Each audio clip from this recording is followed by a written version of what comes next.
अथ मंत्रपाठः।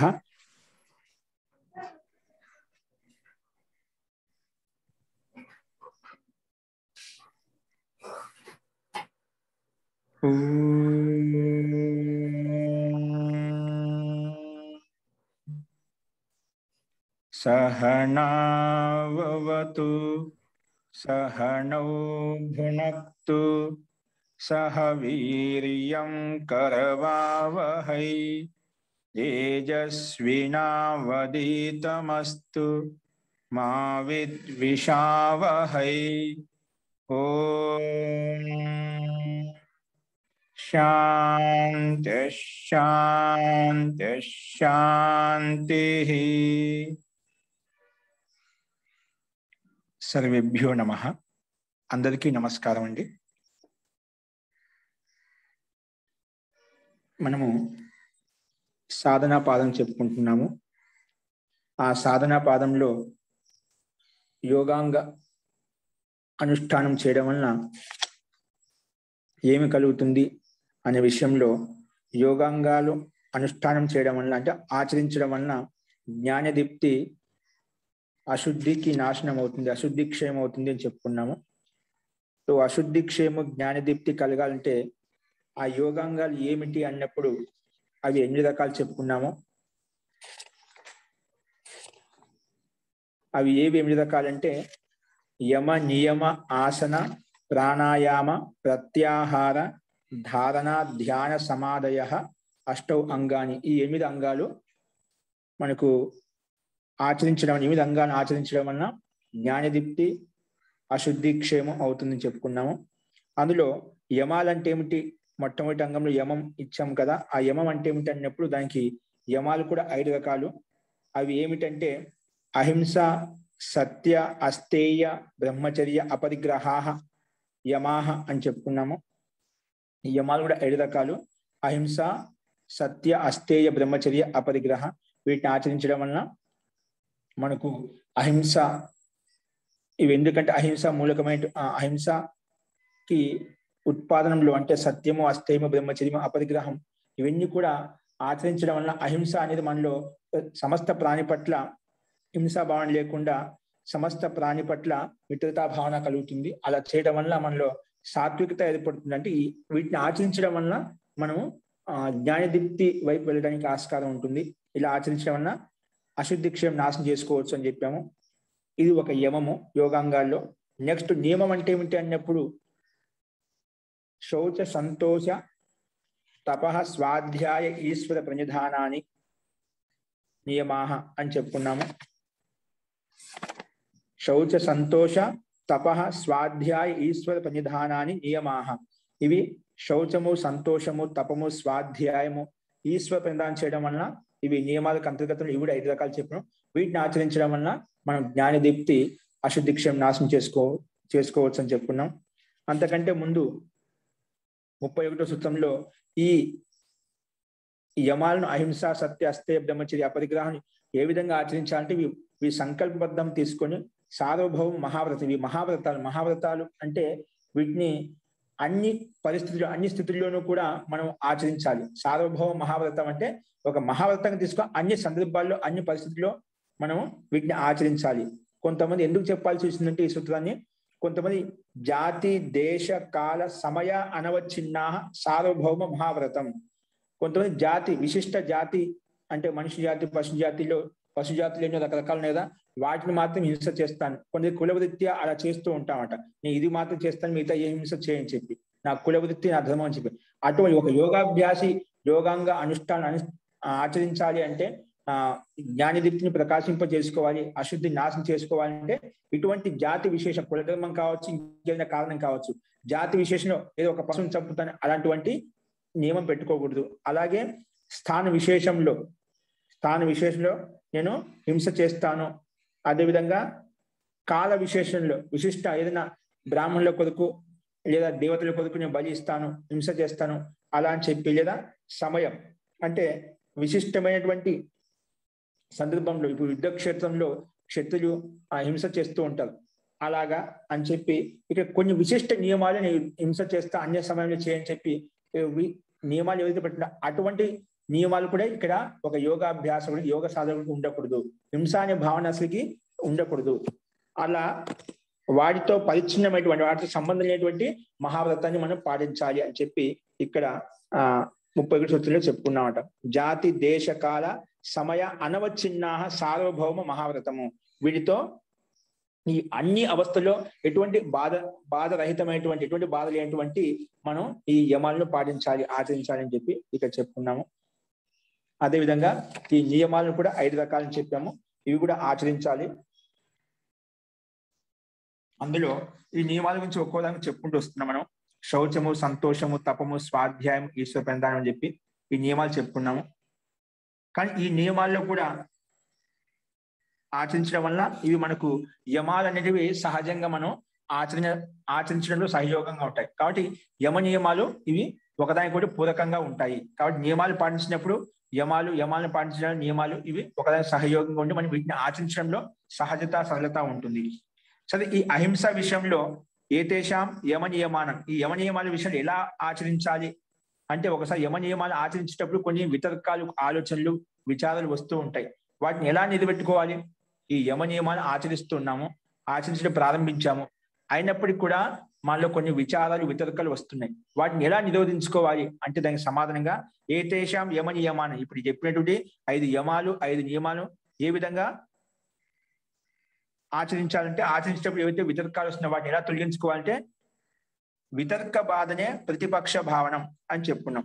ఇటు మన యమ నియమాలు ఆచరించేటప్పుడు ఏవైతే వితర్కాలు ఉత్పన్నమవుతాయో, ఆలోచనలు ఏవైతే ఉత్పన్నమవుతాయో వాటిని ప్రతిపక్ష భావనం, వాటికి విపరీత భావనతోటి మనం ఆలోచించి, అంటే విపరీతంగా లాభాలు నష్టాలు ఆలోచించి వాటిని తొలగించుకోవాలి అని చెప్పి నేను చెప్పుకున్నాము.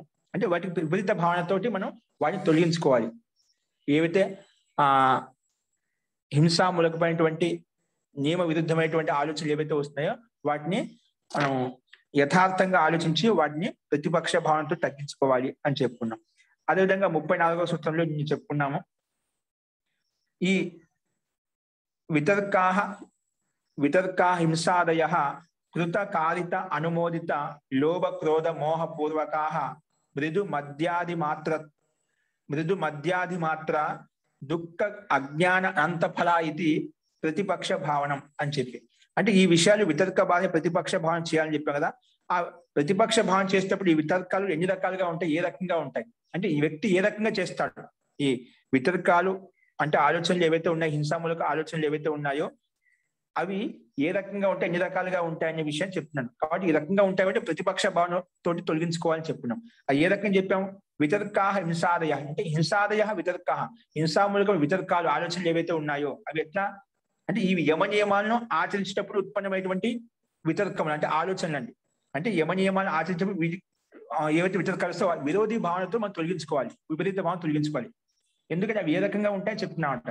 ఏ రకంగా ఉంటాయంటే వితర్కాలు అవి హింసాదయ వితర్కాహ, హింసామూలక వితర్కాలు కృత కారిత అనుమోదిత, అంటే స్వయంగా చేస్తూ ఉంటాము లేదా ఇతరులతో చేయిస్తూ, కారిత అంటే ఇతరులు చేయించడము, ఒకటి స్వయం చేయడం, ఒకటి ఇతరులతో చేయించడము, తర్వాత అనుమోదనం చేయడం అంటే ప్రోత్సహించడము, దానికి సమర్థించడం అంట.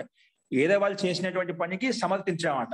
అది ఎందుకు చేస్తాం? అది లోభ క్రోధ మోహ పూర్వకాహ, లోభపూర్వకంగానే మనం స్వయం చేస్తాము లేదా చేయిస్తాం లేదా చేసే వాళ్ళకు సమర్థిస్తాం లేదా ప్రోత్సహిస్తాం.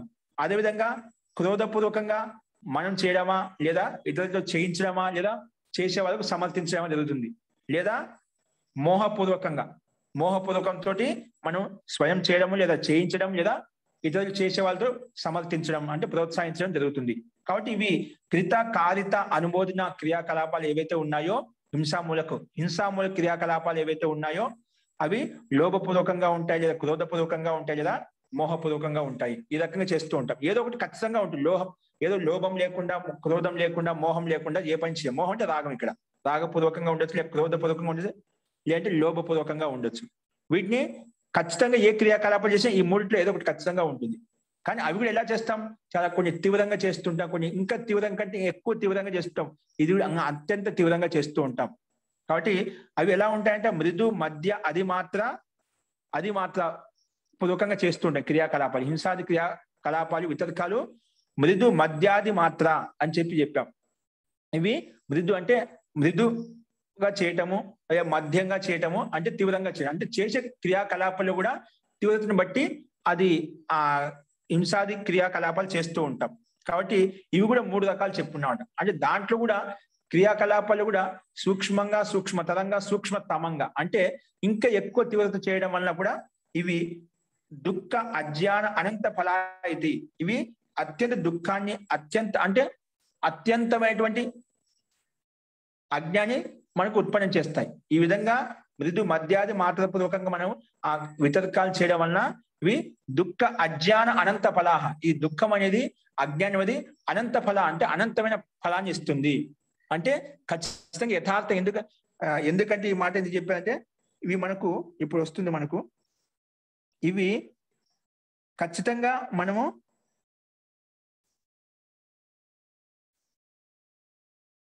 ఇక్కడ మనకు నెక్స్ట్ పారాగ్రాఫ్ లో దుఃఖ విపాకస్య నియత విపాక వేదనీయం అని చెప్పాడు. అంటే దుఃఖ ఏదైతే ఉందో మనం క్రియాకలాపాలు చేసామో ఆ దుఃఖ విపాకం నియత విపాక అది ఖచ్చితంగా ఫలితాన్ని ఇస్తుంది. నువ్వు ఏవైతే హింసా క్రియాములకు పనులు చేసావో అవి ఖచ్చితంగా మనకు అనంత ఫలితాన్ని ఇస్తాయంటే అనంత దుఃఖాన్ని, అనంత అజ్ఞాన్ని, అవిద్యని ఇస్తాయంట. అనంత కాలం వరకు, దీర్ఘకాలం వరకు నువ్వు అజ్ఞాన అవిద్యలో ఉన్నావు అనుకోండి, అవి దుఃఖాన్ని ఇస్తాయి. కాబట్టి ఆ క్రియాకలాపాలు మనం అనుభవించాల్సి ఉంటుంది. కాబట్టి ఇవి దుఃఖ అనంత ఫలాయితి. అందుకే ఇవి అనంత ఫలాన్ని ఇస్తాయి, అంటే అనంత దుఃఖాన్ని ఇస్తాయి, అనంతమైన అజ్ఞాన అవిద్య అంధకారాన్ని ఇస్తాయి. కాబట్టి ప్రతిపక్ష భావన, వీటిని ప్రతిపక్ష భావనతోటి మనం తొలగించుకోవాలి అని చెప్పి ఈ సూత్రాన్ని చెప్పుకున్నాం. ఇదే విషయాన్ని కూడా మనకు మహర్షి వ్యాసు కూడా మేము చూసాము.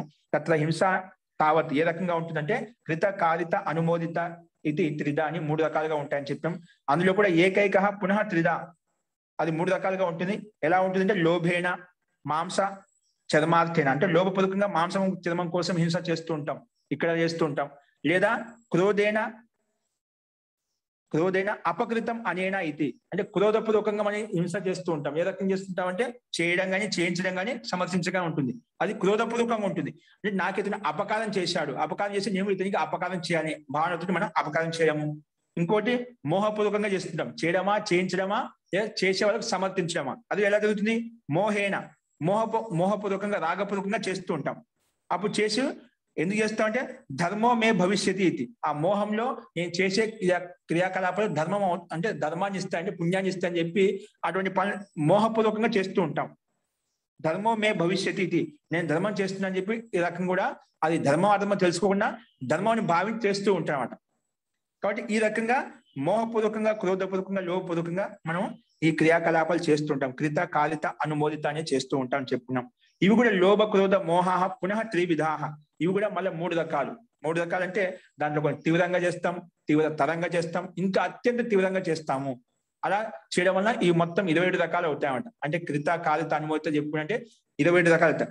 అవి కూడా మళ్ళీ దాంట్లో కూడా అత్యంత తీవ్రత చేయడం వల్ల, దాంట్లో తీవ్రతమపూర్వకంగా చేయడం వల్ల అట్లా 27ను మళ్ళీ 3తో గుణ చేసినప్పుడు అవి మొత్తం 81 అవుతాయన్నమాట. అంటే చేసే విధి విధానంలో మన సూక్ష్మతని బట్టి, క్రియాకలాపాన్ని బట్టి, ఇక్కడ వేగాన్ని బట్టి ఇక్కడ ఈ రకంగా చూపించాలి. ఇన్ని రకాలుగా చేస్తూ ఉంటాం. వ్యక్తి కొందరు అత్యంత తీవ్రంగా చేస్తుంటారో, లేదా మంద స్థితిలో చేస్తుంటారో, లేదా అత్యంత తీవ్ర స్థితిలో చేస్తూ ఉంటాం. అవి మనకు ప్రతి లోకంలో లౌకిక భౌతిక ఈ లోకంలో చూస్తూ ఉంటాం. చాలా మంది చేసే క్రియాకలాపాలు కొన్ని తీవ్రంగా ఉంటాయి, కొన్ని మధ్య స్థితిలో ఉంటాయి, కొన్ని మంద స్థితిలో ఉంటాయి అన్నమాట. అలాగా మన క్రియాకలాపాలు ఈ విధంగా ఉంటాయని చెప్పి చూసాం. ఇది కేవలం హింసామూలకం కాదు, అహింసామూలకంలో కూడా చూసుకోవచ్చు. మనం చేసే మంచి శుభకర్మలు ఏవైతే ఉన్నాయి ఇది కూడా మృదు, మధ్య, అది మాత్ర అనేది మనం ఉపయోగించుకోవచ్చు. అంటే ఇది విషయం సమాధి పాలన కూడా చెప్పుకున్నాం మనము. కాబట్టి ఈ రకంగా మనకు తీవ్రతను బట్టి మనకి హింసాది క్రియాకలాపాలు చేస్తూ ఉంటాం. కాబట్టి ఇవి అనంత దుఃఖాన్ని, అనంత ఫలాన్ని ఇస్తాయని చెప్పి మనం చెప్పుకున్నామట. దుఃఖ అనంత ఫలాయతి. కానీ అవి కూడా మళ్ళా నియమ వికల్ప సముచ్చయ భేదాత్ అసంఖ్యేయ ప్రాణభిత్ భవతి. అంటే ఇవి కూడా వికల్పము, నియమము, సముచ్చయ భేదంతో. వికల్పం అంటే ఏదో ఒక నియమం ఉంటుంది, ఒకే ప్రాణిని చంపుతాను, లేదా ఆ ప్రాణి లేదనుకోండి ఏదో ఒక ప్రాణిని చంపుతాను, ఒక వికల్పం పెట్టుకుంటాం. ఏదో సముచ్చయం, ఏదైనా కూడా చంపేస్తా అని చెప్పి ఒక సముచ్చయ సమూహంలో ఏది పడితే ఆ పని చేయాలి అంతే. అట్లా నియమబద్ధంగా ఉంటాం. అటువంటి నియమబద్ధాలతో చూసినప్పుడు ఇప్పుడు అసంఖ్య ప్రాణులు అయిపోతా ఉంటాం. అసంఖ్యేయ ప్రాణభృత్ భేదస్య అపది సంఖ్యేయత్వం అపరిసంఖ్యేత్వాతిథి అంటే ఈ రకంగా చూసినామంటే లెక్కలేనటువంటి ప్రాణి సమూహం మీద మనకి ఈ రకంగా హింస అనేది జరుగుతూ ఉంటుంది. కాబట్టి ఈ హింస అనేది ఇన్ని రకాలుగా కృత కారిత అనుమోదిత అని చూస్తూ ఉంటాం. కాబట్టి వీటిని మనము ఏమో అంజత దిశు అపి యోజ్యం, వీటిని వేరే అసత్యము అసత్యము నియమాలు ఏవైతే చెప్పామో బ్రహ్మచర్య అపరిగ్రహ, అదేవిధంగా మిగిలిన నియమాలు ఆసన ప్రాణాయామ ధారణ ధ్యాన సమాధి ఏవైతే ఉన్నాయో క్రమంగా చూసుకుంటూ వస్తే ఇవన్నీ అన్ని చోట్ల ప్రతి క్రియాకలాపంలో మనం చేసే గతివిధిని బట్టి అన్నిట్లో ఇదే విధంగా చూసుకోవచ్చు. మనం ఏ రకంగా హింసామూలకంగా ఉన్నాయా అహింసామూలకంగా ఉన్నాయని చెప్పి చెప్పుకున్నాం. ఇప్పుడు ఈ విషయంలో కింద పారాగ్రాఫ్ చూడండి, వ్యాస భాషలో చూసుకోండి. తే ఖలు అమి వితర్కాహ, అప్పుడు పైన చెప్పుకున్నాం కదా, ఈ మృదు మధ్య అధిమాత తీవ్రతాపూర్వకంగా తీవ్రత్వము, తీవ్ర తరత్వము, తీవ్ర తమత్వం అంటే దానికంటే తీవ్రంగా, అంతకంటే తీవ్రంగా, ఇంకా అంతకంటే ఎక్కువ తీవ్రంగా చేస్తూ ఉంటాం హింస క్రియాకలాపాలు అనమాట. సో ఆ విషయం చెప్తున్నమాట. అట్లా చేయడం వల్ల ఏమవుతుంది, తే కలు అమి వితర్కాహ, ఈ వితర్క ఆలోచనలు ఏవైతే ఉన్నాయి, హింసములు క్రియాకలాపాల ఆలోచనలు ఏవైతే ఉన్నాయో, దుఃఖ అజ్ఞాన అనంత ఫలా అయితే ఇవి అత్యంత దుఃఖాన్ని అత్యంత అజ్ఞాన్ని ఇస్తాయి. అంటే దుఃఖం అజ్ఞానం అంత ఫలాన్ని ఇస్తాయన్నమాట. అందుకే వీటిని తెలుసుకొని, వీటిని ఈ క్రియాకలాపం తెలుసుకొని ప్రతిపక్ష భావన, వీటిని విపరీత భావనతో మనం తగ్గించుకోవాలి. ప్రతిపక్ష భావనం ఎందుకంటే దుఃఖం అజ్ఞానం అనంతం ఫలం ఏషామితి ప్రతిపక్ష భావనం. దుఃఖం అజ్ఞానం చ అనంత ఫలం ఏషాం అంటే అజ్ఞానము దుఃఖం అనేది అనంత ఫలితాన్ని ఇస్తుంది. ఏవైతే అంటే ఏ హింసాది క్రియాకలాపాలు ఏవైతే ఉన్నాయి, ఈ అనంత అజ్ఞాని అనంత దుఃఖాన్ని ఇస్తుంది. అంటే ఏ క్రియాకలాపాలు అయితే అవి ఆ కర్మ క్రియాకలాపాలు హింసాది క్రియాకలాపాలు తెలుసుకొని వాటిని తొలగించుకోవాలి. ఏది చేయాలంటే ప్రతిపక్ష భావన అంటే విపరీత భావనతో తొలగించుకోవాలి అని చెప్పాం. సో ఈ విషయంలో ఒకటి ఎగ్జాంపుల్ ఏం చెప్తున్నా అంటే, లౌకికంగా మనం చేసే హింస ఏ రకంగా ఉంటుంది, మనం చేసే హింస ఏ విధంగా ఉంటుందంటే, తథాచ హింసక తావత్ ప్రథమం వద్యస్య వీర్యం ఆక్షిపతి, అంటే హింస చేసేవాడు కసాయి వ్యక్తి, హింసకుడు అంటే చంపేవాడే ఈ విధంగా చంపుతాడంట. ఒక ప్రాణి విషయంలో చూపిస్తున్నామట.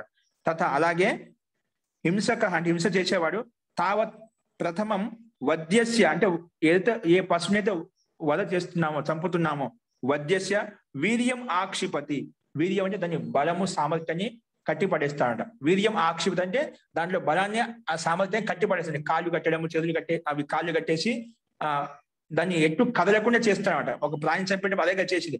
అందరూ 10 మంది పట్టుకుంటే లేదా తాళ్ళతో కట్టిపడేసి అప్పుడు దాన్ని హింస చేస్తాడట. అందుకే ముందు ఏం చేస్తాడు హింసక వద్యశ అంటే చంపే ప్రాణి యొక్క వీర్యం ఆక్షిప్తి అంటే బలాన్ని కట్టిపడేస్తాడు, అంటే కట్టిపడేస్తాడు. ఆక్షిపతి తొలగించేస్తాడు. తతశ్చ తర్వాత ఏం చేస్తాడు, శస్త్రాది నిపాతైన దుఃఖ అయితే, తర్వాత ఏదో తలవాళ్ళతోటి కత్తితోటి దాన్ని మళ్ళా ఇబ్బంది అంటే గొంతు కోయడమా ఇంకేమైనా చేయడమా అది చేస్తాడ, దాన్ని దుఃఖ పెడతాడనమాట. శస్త్రాది ద్వారా దాన్ని హింస చేస్తాడట, దుఃఖ పెడతాడు. తర్వాత ఏమవుతుంది, తతో జీవితాదపి మోచేతి, అప్పుడు వెనకముడే కోసినమంటే ప్రాణం పోదనుకోని కోసిన కాసేపటికి దుఃఖం అనుభవించిన తర్వాత అది ప్రాణం వదిలేస్తుంది. తతో ఏమవుతుంది, తతో జీవితాదపి మోచేతి, జీవితంతో కూడా అది వెళ్ళిపోతుంది, అంటే ప్రాణం వెళ్ళిపోతుంది, జీవాత్మ వెళ్ళిపోతుంది. అది శరీరం ఉన్నంతసేపు ఆ శరీరానికి నష్టం కలిగించాం, దుఃఖం పెట్టామన్నమాట. అప్పుడు ఆ జీవాత్మ అక్కడ ఉండదు, అందుకే అది ప్రాణం వెళ్ళిపోతుంది. జీవితాదపి మోచేతి, జీవితంతో కూడా తొలగించేస్తాడు. అంటే ముందు ఏం చేస్తాడంట, దాని యొక్క బలాన్ని అది కట్టిపడేస్తాడు. తర్వాత శస్త్రంతో కత్తితోటి దాన్ని గొంతుకోవడమా చేస్తాడు. ఆ రకంగా దుఃఖపెట్టిన తర్వాత ఏమవుతుందంటే, తర్వాత జీవితాదపి మోచేది, జీవితం కూడా వెళ్ళిపోతుంది, అంటే ఆత్మ వెళ్ళిపోతుంది, ప్రాణం వెళ్ళిపోతుంది. జీవితాదపి మోచేది, జీవితంతో కూడా ముక్తిని కలిగిస్తాడు అన్నమాట. తతో ఇక్కడ ముక్తి అంటే ఆ రకంగా అర్థం చేసుకోవద్దు. ముక్తి అంటే బాధ పెట్టి దాన్ని ప్రాణం తీసేయడం అన్నమాట. తతో అలా చేయడం వల్ల ఏం కలిగింది, తతో వీర్య ఆక్షేప అస్య, ఇలా వీళ్ళ బలాన్ని కట్టిపడేసి ప్రాణం తీసేయడు కదా ఎవరు, ఆ హింస. అలా చేయడం వలన తతో వీర్యం ఆక్షేప, అలా చేయడం వలన బలాన్ని అది కట్టేసి దాన్ని చంపడం వలన ఏమవుతుందంట, అస్య అంటే ఎవరైతే హింస చేసేదో ఆ హింసకుడి యొక్క వ్యక్తి గతివిధి చెప్తున్నా ఏమవుతుందంట, ఇలా చేయడం వల్ల చంపడం వలన ఎవరైతే చంపుతున్నారో వారికి ఏ స్థితి కలుగుతుంది అది చూపిస్తున్నాను ఇక్కడ. అస్య అంటే ఆ హింస చేసినటువంటి వ్యక్తి ఎవరైతే ఉన్నారో, తతో వీర్య ఆక్షేపాత్, వీర్యాన్ని ఆక్షేపించట దాని బలాన్ని అధికంగా చంపడం వల్ల ఏమవుతుందంట, అస్య చేతన అచేతన చేతన అచేతనం ఉపకరణం క్షీణ వీర్యం భవతి.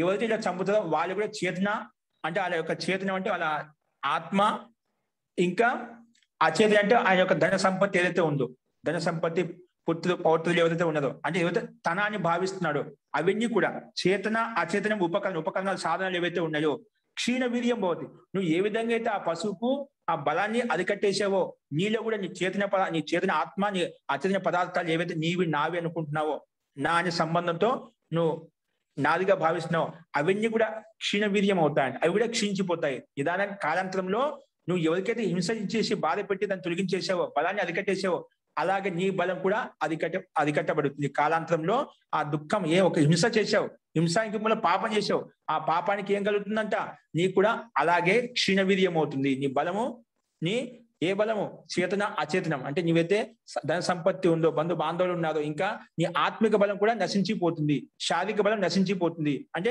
లోపల అజ్ఞానం పెరిగిపోతున్నామంట, అజ్ఞానం పెరిగిపోతుంది.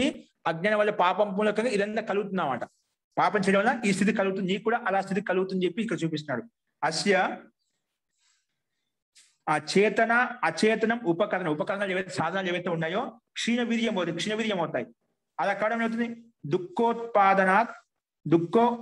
ఉత్పాదనాత్ అలా దుఃఖం ఉత్పన్నం కావడం ఏమవుతుంది, దుఃఖోత్పాదనాత్ నరక తిర్య ప్రేతాదిషు దుఃఖం అనుభవతి. తర్వాత ఏమవుతుంది, అలా క్షీణవీర్యం అయిపోయిన బలం అంతా క్షీణించిపోయిన తర్వాత, నష్టం అయిపోయిన తర్వాత జన్మ ఈ దుఃఖం ఉత్పన్నం కావడం ఏమవుతుంది, తర్వాత నెక్స్ట్ జన్మ ఏమవుతుంది, నరక తిర్య ప్రేతాదిషు అంటే నరక గతిలోకి వెళ్ళిపోతావు. అంటే పశువు పక్షి క్రిమి కీట పతంగంలోకి నీ జన్మ కలుగుతుంది. నువ్వు ఎట్లయితే ఇబ్బంది పెట్టావో నేను ఆ పశువు పక్షిలోకి తీసుకెళ్లి అక్కడ వాడేస్తానమాట పాపం చేయడం వల్ల. తర్వాత తిరిగి సరీసృపాల రూపంలో అక్కడ ఆ జన్మ ఇస్తానమాట. లేదా ప్రేతాదిషు మనిషి జన్మ ఇస్తాడు, కానీ మనిషి జన్మలో కూడా చాలా నికృష్టమైనటువంటి అధో స్థితిలో ఉన్నటువంటి చాలా బాధపడేటువంటి దుఃఖ స్థితి కలిగిస్తానమాట. అంటే శరీరంలో బలం లేకుండా, శక్తి లేకుండా, ఏంటో రోగంతో కూడుకున్నటువంటి శరీరాన్ని ఇస్తుంటాం. అట్లా మనం చాలా మంది ఈ సమాజంలో చూస్తుంటాం. చాలా మంది మనిషి జన్మ పుట్టిన తర్వాత చాలా బాధపడుతుంటారు. అది మెంటల్ ప్రభావంగా కావచ్చు, రోగ ప్రభావం కావచ్చు, పుష్టి వ్యాధితోటి ఇలా రకాలుగా చూస్తుంటాం. అక్కడ దగ్గరికి పోవడానికి కూడా భయపడుతుంటాం. అలాంటి జన్మ కలిగిస్తామట. మనిషి జన్మలోనే చాలా అధో స్థితిలో ఉన్నటువంటి పాపకర్మ వల్ల ఇటువంటి అనుభవించాల్సి ఉంటుంది. లేదు ఇది కూడా కాదంటే పశు పక్షుల్లో కానీ సరీసృపాల్లో కానీ అలా తీసుకుపోయి ఆ జన్మలో పంపిస్తాడంట. కాబట్టి దుఃఖోత్పాదనాత్ నరక తిర్య ప్రేతాదిషు దుఃఖం అనుభవం, అక్కడికి వెళ్ళి దుఃఖాన్ని అనుభవిస్తావు. ఇలాగ దుఃఖం ఏ విధంగా నువ్వు ప్రాణం హింస పెట్టి దుఃఖ పెట్టావో అలా కూడా ముందు నీ క్షీణవీర్యం అవుతుంది, బలం నశించిపోతుంది, ఏవి చేతన ఆచరణ పదార్థాల యొక్క బలం నశించిపోతుంది. తర్వాత నువ్వు కూడా తిర్యక యోనిలో కానీ మా నారక యోనిలో కానీ లేదంటే సరీసృపాల యోనిలోకి వెళ్ళి నువ్వు దుఃఖాన్ని అనుభవిస్తావు. దుఃఖం అనుభవతి. ఆ దుఃఖం ఆ జన్మ కలిగిన తర్వాత ఎలా ఉంటుంది ఆ స్థితి? ఎప్పుడు ఒకవేళ సామాన్య స్థితి కలిగింది అనుకోండి, మనిషి జన్మలో దుఃఖాన్ని అనుభవిస్తున్నాం. ఆ దుఃఖం అనుభవించేటప్పుడు ఎలా ఉంటుంది పరిస్థితి? జీవిత వ్యపరోపణాత్ ప్రతి క్షణం చ జీవితాత్యయే వర్తమానో మరణం ఇచ్చన్నపి దుఃఖ విపాకస్య నియత విపాక వేదనీయత్వాత్ కథంచిత్ ఏవ ఉత్స్వసితి. ఇప్పుడు ఏమంటున్నా చూడండి, ఇక్కడ మనిషి జన్మ తీసుకుని చాలా అదో స్థితి జన్మ కలిగింది అనమాట. ఈ అంటే పాపం చేయడం వల్ల, అంటే ఒక పాపం అంటే చాలా పాపాలు చేసి ఉంటాడు. ఆ జన్మలు ఎలా ఉంటుంది? జీవిత వ్యపరోపణ జీవనకు అంటే నష్టం చేసుకోవడం వల్ల, అంటే జీవనకు అంటే దుఃఖం చేయడం వల్ల దాని ఫలరూప స్వరూపం ఏదైతే వచ్చిందో జీవిత వ్యపరోపణ, జీవితంలో విరక్తి కలిగి ప్రతి క్షణం అంటే ప్రతి క్షణం కూడా జీవితాత్యయే అంటే నిర్జీవ అంటే జీవనం ఉన్నప్పుడు కూడా నిర్జీవంగా బతుకుతూ ఉంటామంట. అంటే ఆ శక్తి లేదు, సామర్థ్యం లేదు, ఏం చేయలేకున్నాం. అంటే బతికినా కూడా ఏదో మనం ఎంతో బాధ దుఃఖంతో చచ్చినట్టుగానే మనం జీవనం వ్యాపారం కొనసాగిస్తూ ఉంటాం. అంటే చనిపోతే బాగుంటుంది, ఈ జీవనం వ్యర్థం అని చెప్పి మనకోసారి విరక్తి కలుగుతున్నామంట. అందుకే ఏం చెప్పాడు? జీవిత వ్యపరోపణ, జీవితం విరక్తి కలిగి ప్రతి క్షణం జీవితాత్యయే అంటే నిర్జీవంగా అట్లా పడి ఉంటాడనమాట. జీవితాత్యయం అలా ఉండి మరణం ఇచ్చన్నప్పి, అది చనిపోవాలని ఇష్టపడుతూ కూడా మరణం ఇచ్చన్నప్పి దుఃఖ విపాకస్య, ఈ దుఃఖ విపాకం ఏదైతే పాపాలు చేసావో, కర్మలు చేసావో వాటి దుఃఖ విపాకం అనేది అది ఖచ్చితంగా అనివార్యంగా మనమే అనుభవించాలి కాబట్టి నువ్వు చావాలనుకున్నా కూడా చావలేవు. మరణం ఇచ్చన్నప్పి దుఃఖ విపాక నియత విపాక వేదనీయత్వ, అది ఖచ్చితంగా నువ్వే అనుభవించాలి. అది శరీరం వెళ్ళిపోతుంది, బాధ ఎలా తెలుస్తుంది నీకు. కాబట్టి ఆ బాధ మొత్తం నియతంగా విపాకం అనేది చేసిన కర్మ ఫలితం విపాకం అనేది ఖచ్చితంగా ఉంటుంది కాబట్టి అది మనమే అనుభవించాలి. కాబట్టి అది చావాలనుకుంటే చావలేము. అలాగే నిర్జీవ స్థితిలో పడి ఉంటాం అన్నమాట. అలా స్థితి కలుగుతుంది అని చెప్పి నియత విపాక దుఃఖ విపాకస్య నియత విపాక వేదనీయత్వ, అది ఖచ్చితంగా అది కర్మ ఫలితాన్ని ఇస్తుంది కాబట్టి నియతమైంది, నిశ్చయమైంది కాబట్టి కథంచిత్ ఏవ ఉత్స్వసిద్ధి, ఏదో ఒక రకంగా అలాగే శ్వాస తీసుకుంటూ ఉంటారు. శ్వాస మాత్రం జరుగుతుంది, అలాగే పడి ఉంటామట. ఆ బాధతో కొట్టుమిట్టాడుతూ ఉంటారు, మంచంలో పడి కానీ ఇంకేదైనా స్థితిలో కానీ. అలాగే చాలా మంది బాధపడుతూ ఉంటారన్నమాట. కేవలం శ్వాస మాత్రం నడుస్తూ ఉంటుందన్నమాట.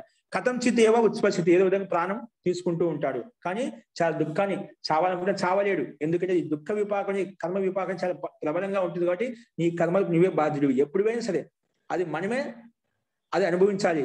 కాబట్టి ఆ దుఃఖ విపాకం నియత విపాకం వేదనీయం కాబట్టి నిశ్చయంగా మనమే అనుభవించాలి. కాబట్టి ఏదో ఒక రకంగా శ్వాస తీసుకుంటూ జీవన వ్యాపనం చేస్తూ ఉంటాడు. ఆ రకంగా ఉంటుంది. హింస చేయడం వల్ల ఈ రకంగా మనకు కూడా అలాంటి క్షీణ వీర్యం కలుగుతుంది. అంటే ఇప్పుడు హింసామూలక క్రియాకలాపాలు చేయడం ఒకేసారి రాదండి. ఒకేసారి ఆ హింస చేయడం వల్ల మన వృత్తి నిదానంగా ఏమవుతుంది, అలాగే వృత్తిలోకి పూర్తి వెళ్ళిపోతాం. అంటే పాపకర్మలు చేయడం ఇంకా ఎక్కువ అయిపోతున్నాం. అలా చదివిపోయినప్పుడు అన్ని పాపకర్మాశలు అన్ని మూట కట్టుకొని మనకి ఇలాంటి స్థితిని కలిగజేస్తాయి. ఏదో ఒక హింస చేసినంత మాత్రం అలా అవుతుంది కాదు, దానికి తగ్గట్టుగా పూర్తిగా ఉండాలన్నమాట.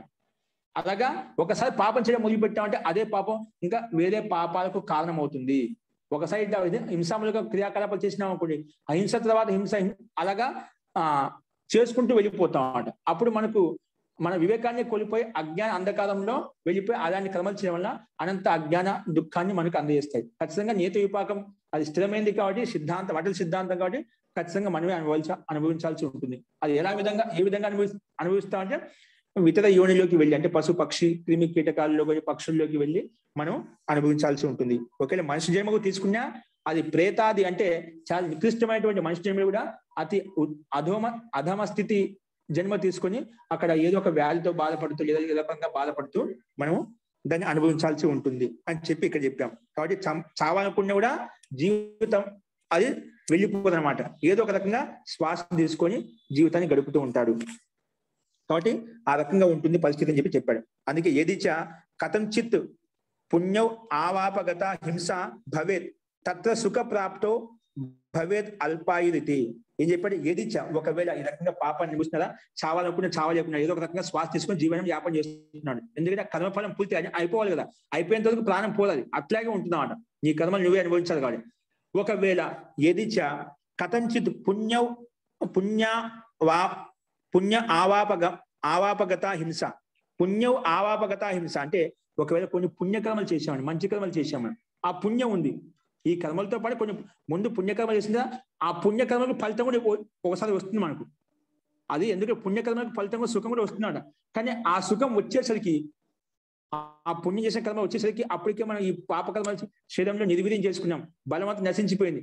ఆ పుణ్య ఫలం వచ్చేసరికి దాన్ని అనుభవించడానికి మన దగ్గర శక్తి ఉండదు, బలం ఉండదు, ఆయువు ఉండదు. అల్పాయురితి అంటే అనుభవించే టైం వచ్చేసరికి సుఖం ఫలం అనుభవించే సమయానికి మన దగ్గర ఆయువు ఉండదు, అది నశించిపోతుంది. ఆ రకంగా దాన్ని కూడా పొందలేము. ఏమంటే పాపకర్మాశం ఎక్కువ ఉండటం వలన అది పుణ్యకర్మాశం యొక్క ఫలితం ఏదైతే ఉందో దాన్ని పూర్తిగా నువ్వు ఆస్వాదించలేవు. అందుకే ఇప్పుడు ఇక్కడ ఇది కథంచిత్ పుణ్య ఆవాపగత హింస అంటే నువ్వు ఇప్పుడు ఈ హింస క్రియాకలాపాలు ఏదో అనుభవిస్తున్నావో, ఆ పుణ్యం చేయడం అని ఏదైతే ఆ పుణ్యకర్మాశం ఏదైతే సుఖం వచ్చిందో, హింస భవేత్ తత్ర సుఖ ప్రాప్త, సుఖ పొందే సమయంలో భవేత్ అల్పాయురితి, అది అల్పాయు అయిపోతుంది. అంటే ఆయు ఉండదు అక్కడ. ఆ సుఖాన్ని ప్రాప్తించే సమయంలో, సుఖాన్ని అనుభవించే సమయంలో నీ దగ్గర ఆయు ఉండదు, ఆయు క్షీణించిపోతుంది, లేదా అనుభవించలేవు. మీరు చాలా మంది కొంతమంది అంటుంటారు అన్ని ఉన్నాయంటే అనుభవించలేకపోతున్నాం. అన్ని ఉన్నాయి అనుభవించలేకున్నప్పుడు చాలా మంది అంటుంటారు అన్నమాట. కాకపోతే అది ఎందుకంటే తినాలనే శరీరం సహకరించదన్నమాట. ఏం తినాలన్నా ఏం చేయాలన్నా సహకరించిన అన్ని ఉన్నాయి. మళ్ళీ అలా ఒక్కోసారి మనం చేసిన కర్మలు బట్టి పుణ్యకర్మాశం ఉన్నప్పటికీ కూడా వాటిని అనుభవించలేము, ఏ ఆయు క్షీణించిపోతుంది. కాబట్టి ఈ రకంగా ఉంటుంది చెప్పాడు. అందుకే పుణ్య చేసిన కర్మలు ఏవైతే మనకు ఈ హింస చేసిన కర్మలతో పాటు పుణ్యకర్మ యొక్క సుఖ ప్రాప్తి కలిగినా కూడా అది అల్పాయువు వల్ల అది అనుభవించలేము. అందుకే భవేత్ తత్ర సుఖ ప్రాప్తో, ఒక సుఖ ప్రాప్తిలో భవేత్ అల్పాయుతి, అల్పాయువు కలుగుతుంది. అల్పాయువు వలన అది కూడా సుఖాన్ని అనుభవించలేము. ఏవం అంజితాదిషు అపి, ఏవం అంజిత అంటే అసత్య బ్రహ్మచర్య అపరిగ్రహ అన్నిట్లో కూడా ఇదే విధంగా చూసుకోవాలంట. ఏవం అంజితాదిషు అపి యోజ్యం యథాసంభవం, వీటిని అన్ని విషయాల్లో కూడా అసత్య బ్రహ్మచర్య అపరిగ్రహ ఏవైతే ఉన్నాయో అటువంటి విషయాలు కూడా అన్ని చోట్ల ఇదే విధంగా మనం అర్థం చేసుకోవాలి, యథాసంభవం అర్థం చేసుకోవాలి. ఏవం వితర్కానాంచ అమం ఏవ అనుగతం విపాకం అనిష్టం భావయన్ నా వితర్కేషు మనః ప్రనిదధీత. ఏం వితర్కానాంచ అంటే ఈ వితర్కాలు ఏవైతే ఆలోచనలు ఉన్నాయో, హింసాములకు వితర్కాల ఆలోచనలు ఏవైతే ఉన్నాయో అమం ఏవ అనుగతం, ఇవన్నీ కూడా ఈ రకంగా అనుసరిస్తూ ఉంటాయంట. అంటే పాపకర్మ అనుసరించడం దుఃఖము అనంత అజ్ఞానము అనేది, అనంత అజ్ఞానం అనేది మనకు ఏర్పడుతుంది. కానీ ఇలా భావించి వాటిని తొలగించుకోవాలి. ఎందుకంటే ఈ హింసాముల వితర్కాలు ఏవైతే ఉన్నాయో వాటిని అనుగమనం చేస్తామట. ఇవి ఈ దుఃఖము అజ్ఞానం అనేది ఈ క్రియాకలాపాలు అనుసరిస్తూ ఉంటాయి. అందుకే అమం ఏవ అనుగతం, వీటిని అనుసరించడం వలన, ఈ వితర్కాలను అనుసరించడం వలన అవి ఖచ్చితంగా అనంత అజ్ఞానాన్ని అనంత దుఃఖాన్ని ఇస్తాయి. కాబట్టి విపాకం అనిష్టం భావేన్, ఇది అంతా విపాకము, ఈ కర్మఫలం అనేది చాలా అది అనిష్టకారకం అని చెప్పి భావించి నా వితర్కేషు, ఈ వితర్కాల్లో మనః నా వితర్కేషు మనః ప్రనిదధీత. అందుకే ఈ మనసును అనేది వితర్కాలు అంటే హింసామూల క్రియాకలాపాల్లో మనసును అక్కడ యుక్తం చేయకూడదు అని చెప్పి ఇక్కడ మహర్షి వ్యాసం మనకు చెప్తున్నాడు. కాబట్టి ఇటువంటి విషయాల్లో అన్ని చోట్ల ఇదే విధంగా మనం అర్థం చేసుకోవాలి. కాబట్టి ఈ వితర్కాలు అనేటివి మనకు ఎక్కువ ఈ కర్మాశయాన్ని అనుసరిస్తుంది కాబట్టి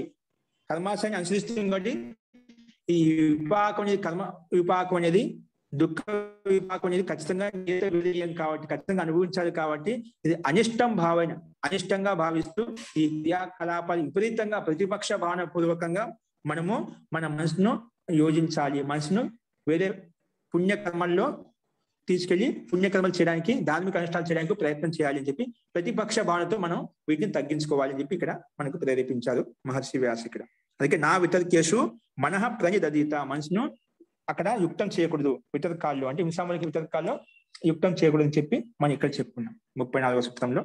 అస్తు. తర్వాత ఏం చెప్పారంటే ఇక్కడ ఇప్పుడు ఇవన్నీ ఇలా హింసాములకు వితర్కాలు ఏవైతే ఉన్నాయో కృత కారిత అనుమోదిత అని చెప్పినాం. ఇవన్నీ చేయడము, చేయించడము, సమర్థించడం అనేది క్రోధపూర్వకంగా, లోభపూర్వకంగా, మోహపూర్వకంగా ఉంటాయి.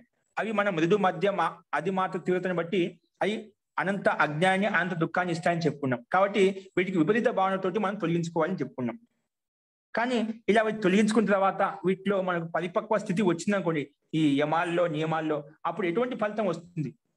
ఇప్పుడు ఈ ప్రతిపక్ష భావనతోటి ఈ నియమాలు ఆచరిస్తున్నాము, అప్పుడు అహింసను పాటించడం వల్ల ఏం కలుగుతుంది?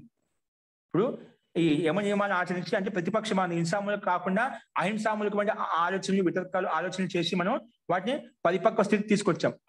అటువంటిప్పుడు ఈ యమ నియమాలు పాటించడం ఎటువంటి ఉపలబ్ధి కలుగుతుంది, ఎటువంటి లాభం కలుగుతుంది అనేది దీనికి సమాధానంగా ఇక్కడ మనకు 35వ సూత్రంలో చెప్పుకోబోతున్నాం. చూడండి, అవతరిక చూడండి ఏమిచ్చారు ఇక్కడ.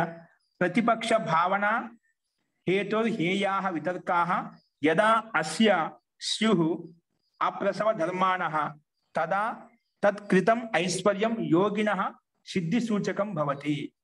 ఏమంట? ప్రతిపక్ష భావన హేతో, ప్రతిపక్ష భావన కారణం వలన హేయాః వితర్కాః అంటే వదిలివేయవలసిన వితర్కాలు ఏవైతే ఉన్నాయో, హింసాములకు వితర్కాలు ఏవైతే ఉన్నాయో అవి హేయాః వితర్క వదిలేసినప్పుడు యదా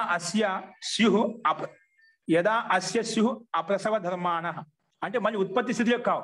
ఇలా వితర్కాలను తొలగించుకున్నప్పుడు మళ్ళీ ప్రతి ప్రసవం కావు, మళ్ళీ ఉత్పత్తి కావు. ఆలంబన వచ్చినా కూడా అవి మళ్ళీ ఉత్పన్న కావు. ఆ ప్రసవ ధర్మాణః స్యు అంటే ఆ వ్యక్తి యోగ సాధకుడు ఎదుగుతున్నదో వీటిని ప్రతిపక్ష భావన తొలగించుకున్నప్పుడు మళ్ళీ ఉత్పత్తి స్థితి కావు. అప్పుడేమవుతుంది? అప్పుడు తత్కృతం ఐశ్వర్యం యోగినః సిద్ధి సూచకం భవతి. అలాగా మళ్ళీ ప్రసవ ధర్మం మళ్ళీ ఉత్పత్తి కావడం లేదు, అంటే ఈ వితర్కాలు ఉత్పన్నం కావాలి, హింసామూలకమైన ఆలోచనలు రావడం లేదు. అలాగా దాన్ని ప్రతి ప్రసవం చేసినప్పుడు అంటే ఉత్పత్తి కాకుండా అలాంటి స్థితిని తీసుకొచ్చినప్పుడు, పరిపక్వ అవస్థ పొందినప్పుడు తత్కృతం ఐశ్వర్యం యోగినః సిద్ధి సూచకం భవతి. అటువంటి స్థితిలో యోగికి కొన్ని లక్షణాలు ఉత్పన్నమవుతాయంట. అంటే ఐశ్వర్యం ఉత్పన్నం అవుతుందంటే అంటే అతడు ఏం చెప్తే దాని వల్ల ఫలితం ఏముంటుందని చెప్తున్నాడు. అంటే తత్కృతం ఐశ్వర్యం యోగిన సిద్ధి సూచిక అంటే దాంట్లో ఒక ఆ యోగికి యోగ సాధకుడి ఏం చెప్తే అవి జరిగిపోతాయని. అంటే కొన్ని అష్టైశ్వర్యాలు మనకు అతనికి కలుగుతాయి. అవి ఏ రకం కలుగుతాయి అనేది ఇక్కడ చెప్తున్నారు. చూడండి ఏం చెప్తా, ఏ ఐశ్వర్యం కలుగుతుందంట, తద్యత ఎలాగంటే సిద్ధి సూచకం భౌతికం, ఒక సిద్ధి ఐశ్వర్యం కలుగుతుంది. ఎటువంటి ఐశ్వర్యం కలుగుతుంది? అహింసను పాటించడం వలన ఆచరించడం వలన ఎటువంటి ఐశ్వర్యం వస్తుంది, ఎటువంటి ఫలితం వస్తుంది అంటే దానికి సమాధానంగా మహర్షి పతంజలి ఏమంటున్నారంటే ఇక్కడ అహింసా ప్రతిష్టాయం తత్ సన్నిధౌ వైరత్యాగ. అహింసా ప్రతిష్టాయం అంటే అహింసకు ఆచరించడం వలన, అంటే అహింసను ఆచరిస్తూ ఈ పరిపక్వ స్థితిలోకి రావడం వల్ల, అంటే హింసాకి బాగా అసలు లేశ మాత్రం రావడం లేదు, అలా చేస్తూ పోవడం అహింసనే చేస్తూ ఉంటామంట. అంటే ఎక్కడో లేశ మాత్రం కూడా ఎటువంటి హింసాకి తావు ఉండదు అనమాట. అలా అహింసా ప్రతిష్టాయం అంటే అహింస ఆచరించడంలో పరిపక్వ అవస్థ వచ్చినప్పుడు తత్సన్నిధౌ వైరత్యాగ, ఆ అహింసకు వ్యక్తి యోగ సాధకుడు ఏదైతే ఉన్నారో తత్సన్నిధౌ ఆ యోగ సాధకుడికి సాన్నిధ్యం ఏదైతే వస్తుందో వైరత్యాగ అతను కూడా వైరత్యాగం అవుతుంది. అంటే ఈ యోగికి సమస్త ప్రాణి పట్ల వైరత్యాగం అవుతుందన్నమాట. అంటే ఎటువంటి భేదభావం ఉండవట, విరోధ భావన ఉండదు, క్రోధ భావన ఉండదన్నమాట. ఎటువంటి వైరం ఉండవట, వైరత్యాగం అవుతుంది. తత్సన్నిధౌ అతని సాన్నిధ్యంలోకి ఎవరైతే వస్తారో, ఆ యోగ సాధకుడి యొక్క సాన్నిధ్యంలోకి ఎవరైతే వస్తారో, సంగతిలోకి ఎవరైతే వస్తారో, వారిని చెప్పినటువంటి ఉపదేశం ఏదైతే ఉందో అతను కూడా ఆచరించడం వలన, ఆ విధంగా ఆ ఉపదేశాన్ని విని ఆచరించడం వలన అతను కూడా వైరత్యాగం అవుతుంది. అంటే వైరభావన ఉండదు, అంటే అన్య ప్రాణుల పట్ల ఎటువంటి వైరభావం ఉండదు. కాబట్టి అహింసను పాటించడం వల్ల ఏమవుతుందంటే సమస్త ప్రాణి పట్ల వైరభావన ఉండదు. కాబట్టి అహింసా ప్రతిష్టాయం అహింస యొక్క ఆచరణ పరిపక్వ స్థితిలోకి వచ్చినప్పుడు యోగ సాధకుడికి తత్సన్నిధౌ ఆయన సాన్నిధ్యంలో ఏదైతే వచ్చారో ఇంకా వారికి వైరత్యాగం కలుగుతుంది. అంటే ఎటువంటి వైరం ఉండదు అన్నమాట. అంటే మనుషుల పట్ల కావచ్చు, పశువుల పట్ల ఎటువంటి వైరం ఉండదు అన్నమాట. అది ఈ ఉపలబ్ధి కలుగుతుంది. అందుకే ఈ విషయంలో మహర్షి వ్యాసుడు అది చెప్పాడు, సర్వప్రాణం భవతి అంటే అన్ని సమస్త ప్రాణుల వైరత్యాగం కలుగుతుంది. ఏం కలుగుతుంది? వైరత్యాగం కలుగుతుంది. అంటే ఎటువంటి ఆ యోగ సాధకు దగ్గరికి వచ్చేసరికి ఎటువంటి విరోధి వ్యక్తి అయినటువంటి అక్కడికి వచ్చేసరికి మనసు మారిపోతుంది. ఎందుకంటే ఈయనకు వైరభావం లేదనమాట. వైరభావం లేదు అంటే విరోధి భావం లేదు, హింస చేయాలని భావన లేదన్నమాట, దుఃఖ పెట్టాలని భావన లేదు, బాధ పెట్టాలని భావన లేదు. కానీ ఈ అహింస ఎలా ఉండాలి? మనసా వాచ కర్మణ ఉండాలి. ఎలా ఉండాలి? మనసా వాచ కర్మణ పూర్వకంగా ఉన్నప్పుడే ఇది ఈ స్థితి కలుగుతుంది, వైరత్యాగం కలుగుతుంది. మనసా వాచ కర్మ కేవలం కర్మణ పూర్వకంగా వాచిక రూపంగా కాకుండా మనసులో కూడా ఉండాలి అంటే వైరభావన ఉన్నప్పుడు. అప్పుడు సమస్త ప్రాణి పట్ల వైరత్యాగం కలుగుతుంది. ఇంకా ఆ యోగి సాధకుని దగ్గరికి వచ్చి ఉపదేశం విని ఎవరైతే ఆచరిస్తారో అతనికి కూడా ఈ వైరభావన అనేది సమస్త ప్రాణి పట్ల కలుగుతుంది. కానీ మీరు ఈ విషయంలో చాలా సందేహాలు ఉత్పన్నం చేయొచ్చు. ఇప్పుడు చాలా మంది మహాపురుషులు ఉన్నారండి, వాళ్ళ సంయోగంలో ఉండి కూడా చాలా మంది వాళ్ళను ఇబ్బంది పెట్టారు, బాధ పెట్టారు, వాళ్ళని తొలగించేశారని చెప్తాం. ఇప్పుడు మహాభారతంలో యోగిరాజ్ శ్రీకృష్ణుడు అంటాం మనం. యోగిరాజ్ మనకి శ్రీకృష్ణుడు యోగి అంటాం. ఇప్పుడు ఎందుకంటే యోగి అతను, ఎందుకంటే నిష్ఠాపూర్వకం ఉన్నాడు కాబట్టి. సో ఆయన సాన్నిధ్యంలో ఉంటూ కూడా దుర్యోధనుడు ఏమైనా మారిపోయడం వల్ల వైరత్యాగం కలగాలి కదా. ఇప్పుడు అహింసా ప్రతిష్ట అంటే హింసామూలక భావన ఎక్కడ కూడా లేదు శ్రీకృష్ణుడిలో. అహింసా తత్సన్నిధ వైరత్యాగ, ఆ సాన్నిధ్యంలో వైరత్యాగం తొలగిపోవాలి కదా. తొలగిపోయిందా మరి అంటే సాన్నిధ్యంలో ఉన్నంత మాత్రాన కూడా వైరభావన తొలగిపోదు. ఆచరించాలి, ఆచరించినప్పుడే వైరభావన తొలగిపోతుంది. అదేవిధంగా శంకరాచార్య విషయంలో అతను విషయం ఇచ్చి చంపారనమాట. అంటే ఆయన సమస్త ప్రజలకి లోక కళ్యాణం కోసం ప్రయత్నం చేశాడు, కానీ ఆయన కూడా విషయం పెట్టి చనిపోయేసారా అంటే వైరత్యాగం కలిగిందా? వీళ్ళకు వైరం లేదు, కానీ వేరే ప్రాణులు ఎవరైతే ఉన్నదో వారు సాన్నిధ్యంలో ఉంటూ కూడా వాళ్ళకి ఆచరణ లేదు కాబట్టి, ఆ ఉపదేశాన్ని స్వీకరించలేదు కాబట్టి వాళ్ళ వైరభావన పోలేదు. వాళ్ళకు మాకు ఇతని వల్ల నష్టం కలుగుతుందని చెప్పి భావించే అతను చంపడానికి ప్రయత్నం చేశారు. అలాగే స్వామి దయానంద సరస్వతి విషయంలో కూడా ఆయన విషయం ఇచ్చి చంపారనమాట. అలాగా చాలా మంది ప్రయోగాలు చేశారు. అని సమస్త లోక కళ్యాణం కోసం ఆయన ప్రయత్నం చేసినప్పటికీ కూడా అందరికీ వైరభావన, ఈ యోగి ఎవరైతే అతనికి సమస్త ప్రాణంలో వైరభావం ఉంటుంది. వాళ్ళు అలా చేసినారని చెప్పి కూడా వాళ్ళ పట్ల విపరీత భావన ఉండదు అనమాట. అదే పరిణామానికి మనకు లోన్ అవుతాం, అది వేరే విషయం. కానీ వాళ్ళ సాన్నిధ్యంలో ఉన్నది వాళ్ళకి వైరభావన ఎందుకు కలగలేదంటే ఆచరించినప్పుడు మాత్రమే అది వైరభావన కలుగుతుంది. కాబట్టి సాధ్యమైనంత వరకు వాళ్ళ సాంగత్యంలో ఉన్నప్పుడు ఏమవుతుందంటే ఖచ్చితంగా వాళ్ళు చెప్పిన ఆ విషయాలను గ్రహిస్తూ ఉంటారు కాబట్టి, ఆచరిస్తూ ఉంటారు కాబట్టి అటువంటి వ్యక్తి సాధ్యమైనంత అందరికీ వైరభావన కలుగుతుంది, సమస్త ప్రాణం పట్ల వైరభావన కలుగుతుంది. కానీ కేవలం సాంగత్యంతో మాత్రం వైరభావన కలిగిపోతుందని అన్ని విషయాలు చెప్పలేము. కాబట్టి ఆచరించినప్పుడు మాత్రం వైర భావన పెరిగిపోతుంది అని తాత్పర్యము. ఓకే, తో అహింసా ప్రతిష్టాయం తత్ సన్నిధం వైరత్యాగ, వైరత్యాగం కలుగుతుంది అని చెప్పాం. అంటే ఆ యోగి కలుగుతుంది, యోగి చెప్పిన ఉపదేశం ఏదైతే వింటారో, విని దాన్ని ఆచరిస్తారో వారికి కూడా సమస్త ప్రాణి పట్ల వైరత్యాగం కలుగుతుంది. అందుకే ఇక్కడ పశు పక్షుల్లో కూడా ఈ వ్యక్తికి యోగికి ఏదైతే ఉంటుందో మనసులో మనసా వాచకరం ఆచరిస్తూ ఉంటుంది. కాబట్టి సమస్త ప్రాణులు కూడా అక్కడ అడవుల్లో ఉన్నట్టు పశు ప్రాణులు కూడా సరీసృపాలు అక్కడ వచ్చి ఉంటాయండి. ఎందుకంటే వైర భావన లేదు లోపల, అందుకని నిర్భయంగా ఉంటాయి. ఎందుకంటే మనలో కదలిక మొదలైందంటే భయం మొదలై అవి మన ముఖం యొక్క ఎక్స్ప్రెషన్స్ మొత్తం అర్థం అవుతాయి పశువులకు పక్షులకు సరీసృపాలకు. అవి నీ కదలికని బట్టి ముఖంలో ఉండే ఆకృతిని బట్టి అవి వైబ్రేషన్స్ వాళ్ళకి తెలిసిపోతాయి అన్నమాట. అందుకే ఆ భయంతో ఆత్మ రక్షణ కోసం పారిపోతూ ఉంటాయి. కానీ యోగి ఆ ప్రాణి పట్ల కూడా ఎటువంటి వైరత్యాగం ఉండదు, భయం ఉండదు కాబట్టి, విరోధ భావన ఉండదు కాబట్టి నిశ్చలంగా తనలో లీనమై ఉంటాడు. కాబట్టి అవన్నీ సమస్త ప్రాణులు అంటే అడవుల్లో ఉన్నట్టు పశు పక్షులు కూడా అక్కడికి వచ్చి ఆ యోగి దగ్గర కూర్చొని ఉంటాయి అన్నమాట. సరీసృపాలు కావచ్చు, పశు పక్షులు కావచ్చు, ఏవైనా కానీ మనం చూస్తూ ఉంటాం అక్కడ. ఎందుకంటే ఈ అహింస అనే వ్రతాన్ని ఆచరణ బలపూర్వకంగా చేసేవాడి వాళ్ళు సిద్ధిని పొందాడు. కాబట్టి అందుకే ఈ పశువులు పక్షులు ఏవైతే ఉన్నాయో భయపడ, అందుకే అక్కడే కూర్చుంటాయి. కానీ అది ఎందుకు ఇతనిలో వైరభావం లేదు కాబట్టి, భయం లేదు కాబట్టి, అందుకే దానిలో భయం లేదు. సహజంగా మనలో ఒక ప్రాణిగా అవి గుర్తిస్తాయి అంతే. అందుకే అక్కడ వచ్చి కూర్చొని ఉంటాయి అన్నమాట అక్కడ. అస్తు నెక్స్ట్ ఈ ముఖ్యంగా అహింసను వ్రతాన్ని ఆచరించడం వల్ల ఏమవుతుందంటే వైరభావం తొలగిపోతుందని చెప్పుకున్నాం. తర్వాత అహింస సత్యం, సత్యాన్ని ఆచరించడం ఎటువంటి సిద్ధి కలుగుతుంది? అహింస రెండోది సత్యం అని చెప్పి, సత్యాన్ని ఆచరించడం వల్ల, ఎల్లప్పుడూ సత్యమే చెప్పడం వల్ల ఎటువంటి సిద్ధి కలుగుతుంది, ఎటువంటి ఐశ్వర్యం వస్తుందంటే చూడండి 36వ సూత్రంలో సత్య ప్రతిష్టాయాం క్రియా ఫలాశ్రయత్వాత్ ఏమవుతుందంట? సత్య ప్రతిష్టాయాం, సత్యాన్ని ఆచరించడం వల్ల. ఎలాగా? మనసా వాచ కర్మ గుర్తుపెట్టుకుని అది మటుకు ఖచ్చితంగా కేవలం శరీరంతో కాదు, వాక్కుతో, మనసుతో కూడా అలాంటి భావన ఉండాలంట. మనసులో కూడా నేను సత్యమే చెప్పానే భావన ఎల్లప్పుడూ తీవ్రంగా ఉండాలి. ఎటువంటి స్థితిలో అయినా కూడా అసత్య భావనకు తావు ఉండకూడదు. కాబట్టి సత్య ప్రతిష్టాయం, సత్య ప్రతిష్ట అంటే సత్యాన్ని ఆచరించడం మొదలు పెట్టామనుకోండి, అలా చెప్తూ మనకు ఒక పరిపక్వమైన అవస్థ వస్తుంది. ఎటువంటి లోభ క్రోధ మోహంతో మనం ఎప్పుడా అబద్ధం చెప్పామట. లోభ మోహ క్రోధానికి అవకాశం ఉండదన్నమాట. అంటే లోభంతో, క్రోధంతో, భయంతో మనం నా అబద్ధం చెప్పకపోతే నా ప్రాణం తీస్తాం, ఆ భయం ఉండదన్నమాట. ఇంకా మోహం, రాగపూర్వకంగా రాగం కోసం, స్వార్థం కోసం అబద్ధం చెప్పడమాట. అట్లా లోభ క్రోధ మోహంతో విపరీతమైన స్థితి ఉంటుందన్నమాట.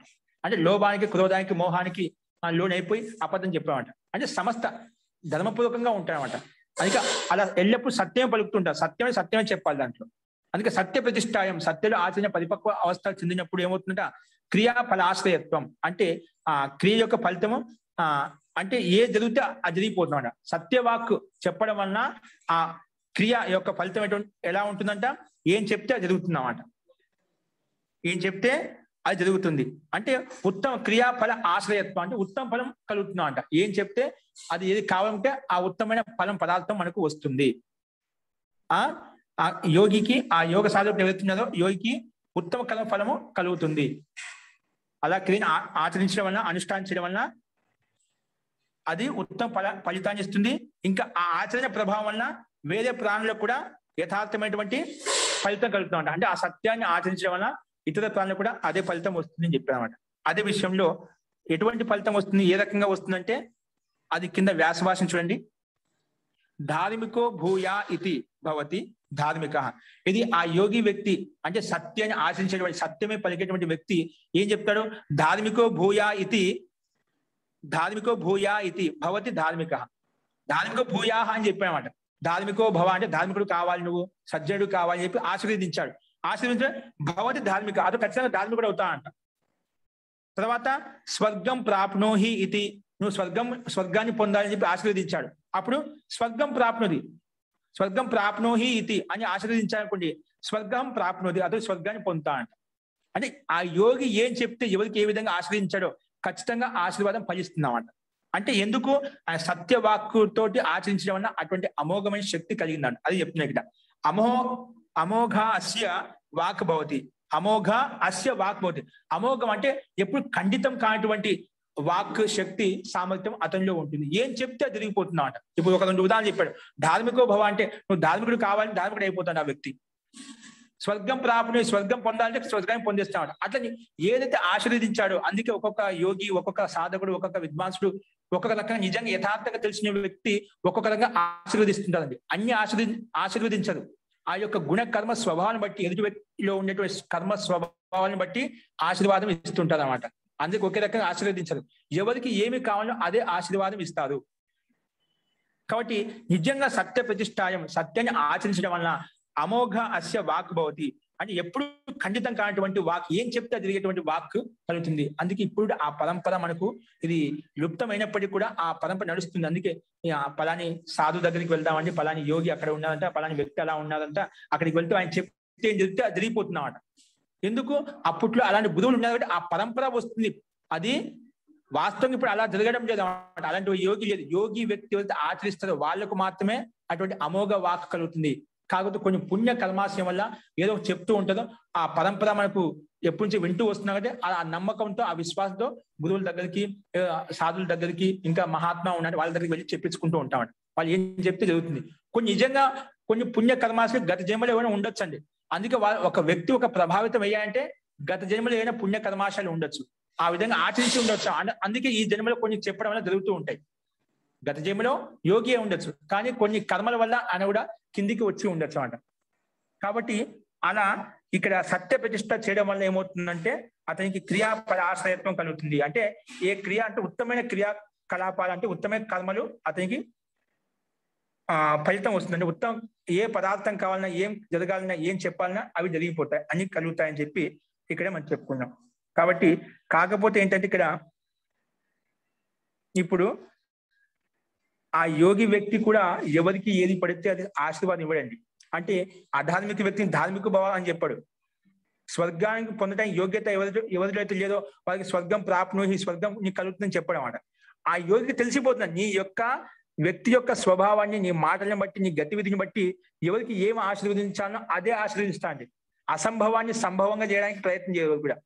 కొంతమంది చాలా మంది ఏం చేస్తారంటే సాధువుల దగ్గరికి వెళ్ళి, తాంత్రికుల దగ్గరికి వెళ్ళి మీకు ఏమన్నా కానీ ఈ పని చేసి పెట్టి మీకు ఎంత డబ్బని ఇస్తామని చెప్పి చేస్తూ ఉంటారు అన్నమాట. అదకని చెప్పి అజ్ఞాన అంధకారంలో వెళ్ళి అంధవిశ్వాసంలో పడి అవి ఇలా చేయండి అంటే అసంభవమైనవి సంభవంగా చేయడానికి ప్రయత్నం చేస్తూ ఉంటారు అన్నమాట. అలా ఎప్పుడు జరగదు. కానీ మనం ఆ అవిద్య అంధకారంలో ఉంటాం కాబట్టి, భ్రాంతి జనకంలో ఉంటాం కాబట్టి నిజంగా అలా జరుగుతుందని చెప్పి ఆశతో చేస్తూ ఉంటామండి. అసంభవం ఎప్పుడు సంభవం కాదు. ఒకవేళ ఇప్పుడు ఉన్నటువంటి గురువులు, తాత్కాలికమైనటువంటి సాధువులు, మహాత్ములు ఎవరైతే ఉన్నారో తాత్కాలిక ఉపశమనం కోసం జరుగుతుందని చెప్పి మీకు ధైర్యాన్ని, మనోబలాన్ని పెంచడం కోసం అలా చెప్తుంటారు కానీ నిజంగా వాస్తవం అలా జరుగుతుందని కాదు. చాలా ఎంత డబ్బైనా పదా మీరు ఈ పని చేసి పెట్టని చెప్పి అట్లా చేస్తూ ఉంటారు. అలా ఎప్పుడు కూడా జరగదు, అలా జరగదు కూడా. కాబట్టి అటువంటి మనం అంధవిశ్వాసంలో పడి ఆ సాధువుల దగ్గరికి, మహాత్ముల దగ్గరికి వెళ్ళకూడదు. జరగాల్సింది ఏదో మనం చేసిన కర్మను బట్టి ఖచ్చితంగా జరుగుతుంది. నువ్వు చెప్పినా తప్పించుకోలేవు అన్నమాట. కాబట్టి ఏదో వాళ్ళు చెప్తే జరుగుతున్నది అది పొరపాటు, మన అమాయకత్వం అని అనుకోవాలి. కాబట్టి అలా అనుకోవద్దు. అది నిజమైన బట్టి యోగి సాధకుడు జరుగుతుందో వాళ్ళు చెప్తే అలా జరుగుతుంది. వాళ్ళు చెప్తే కదా ఏ జరిగే విషయాన్ని చెప్తారు కానీ జరగని విషయాన్ని ఎప్పుడు చెప్పదు. కాబట్టి వాళ్ళు అంత సూక్ష్మంగా వాళ్ళ వ్యక్తి యొక్క గుణకర్మ స్వభావాన్ని బట్టి అర్థమైపోతుంది. నువ్వు చెప్పే మాటలను బట్టి ఖచ్చితంగా ఆ వ్యక్తికి ఏమి ఇవ్వాలో అదే ఇస్తారనమాట. అందుకే అన్ని విషయాలు చెప్పదు అనమాట. ఏదైతే చేయగలుగుతాడో, ఏదైతే సామర్థ్యాన్ని బట్టి వాళ్ళ ఆశీర్వాదం ఉంటుంది.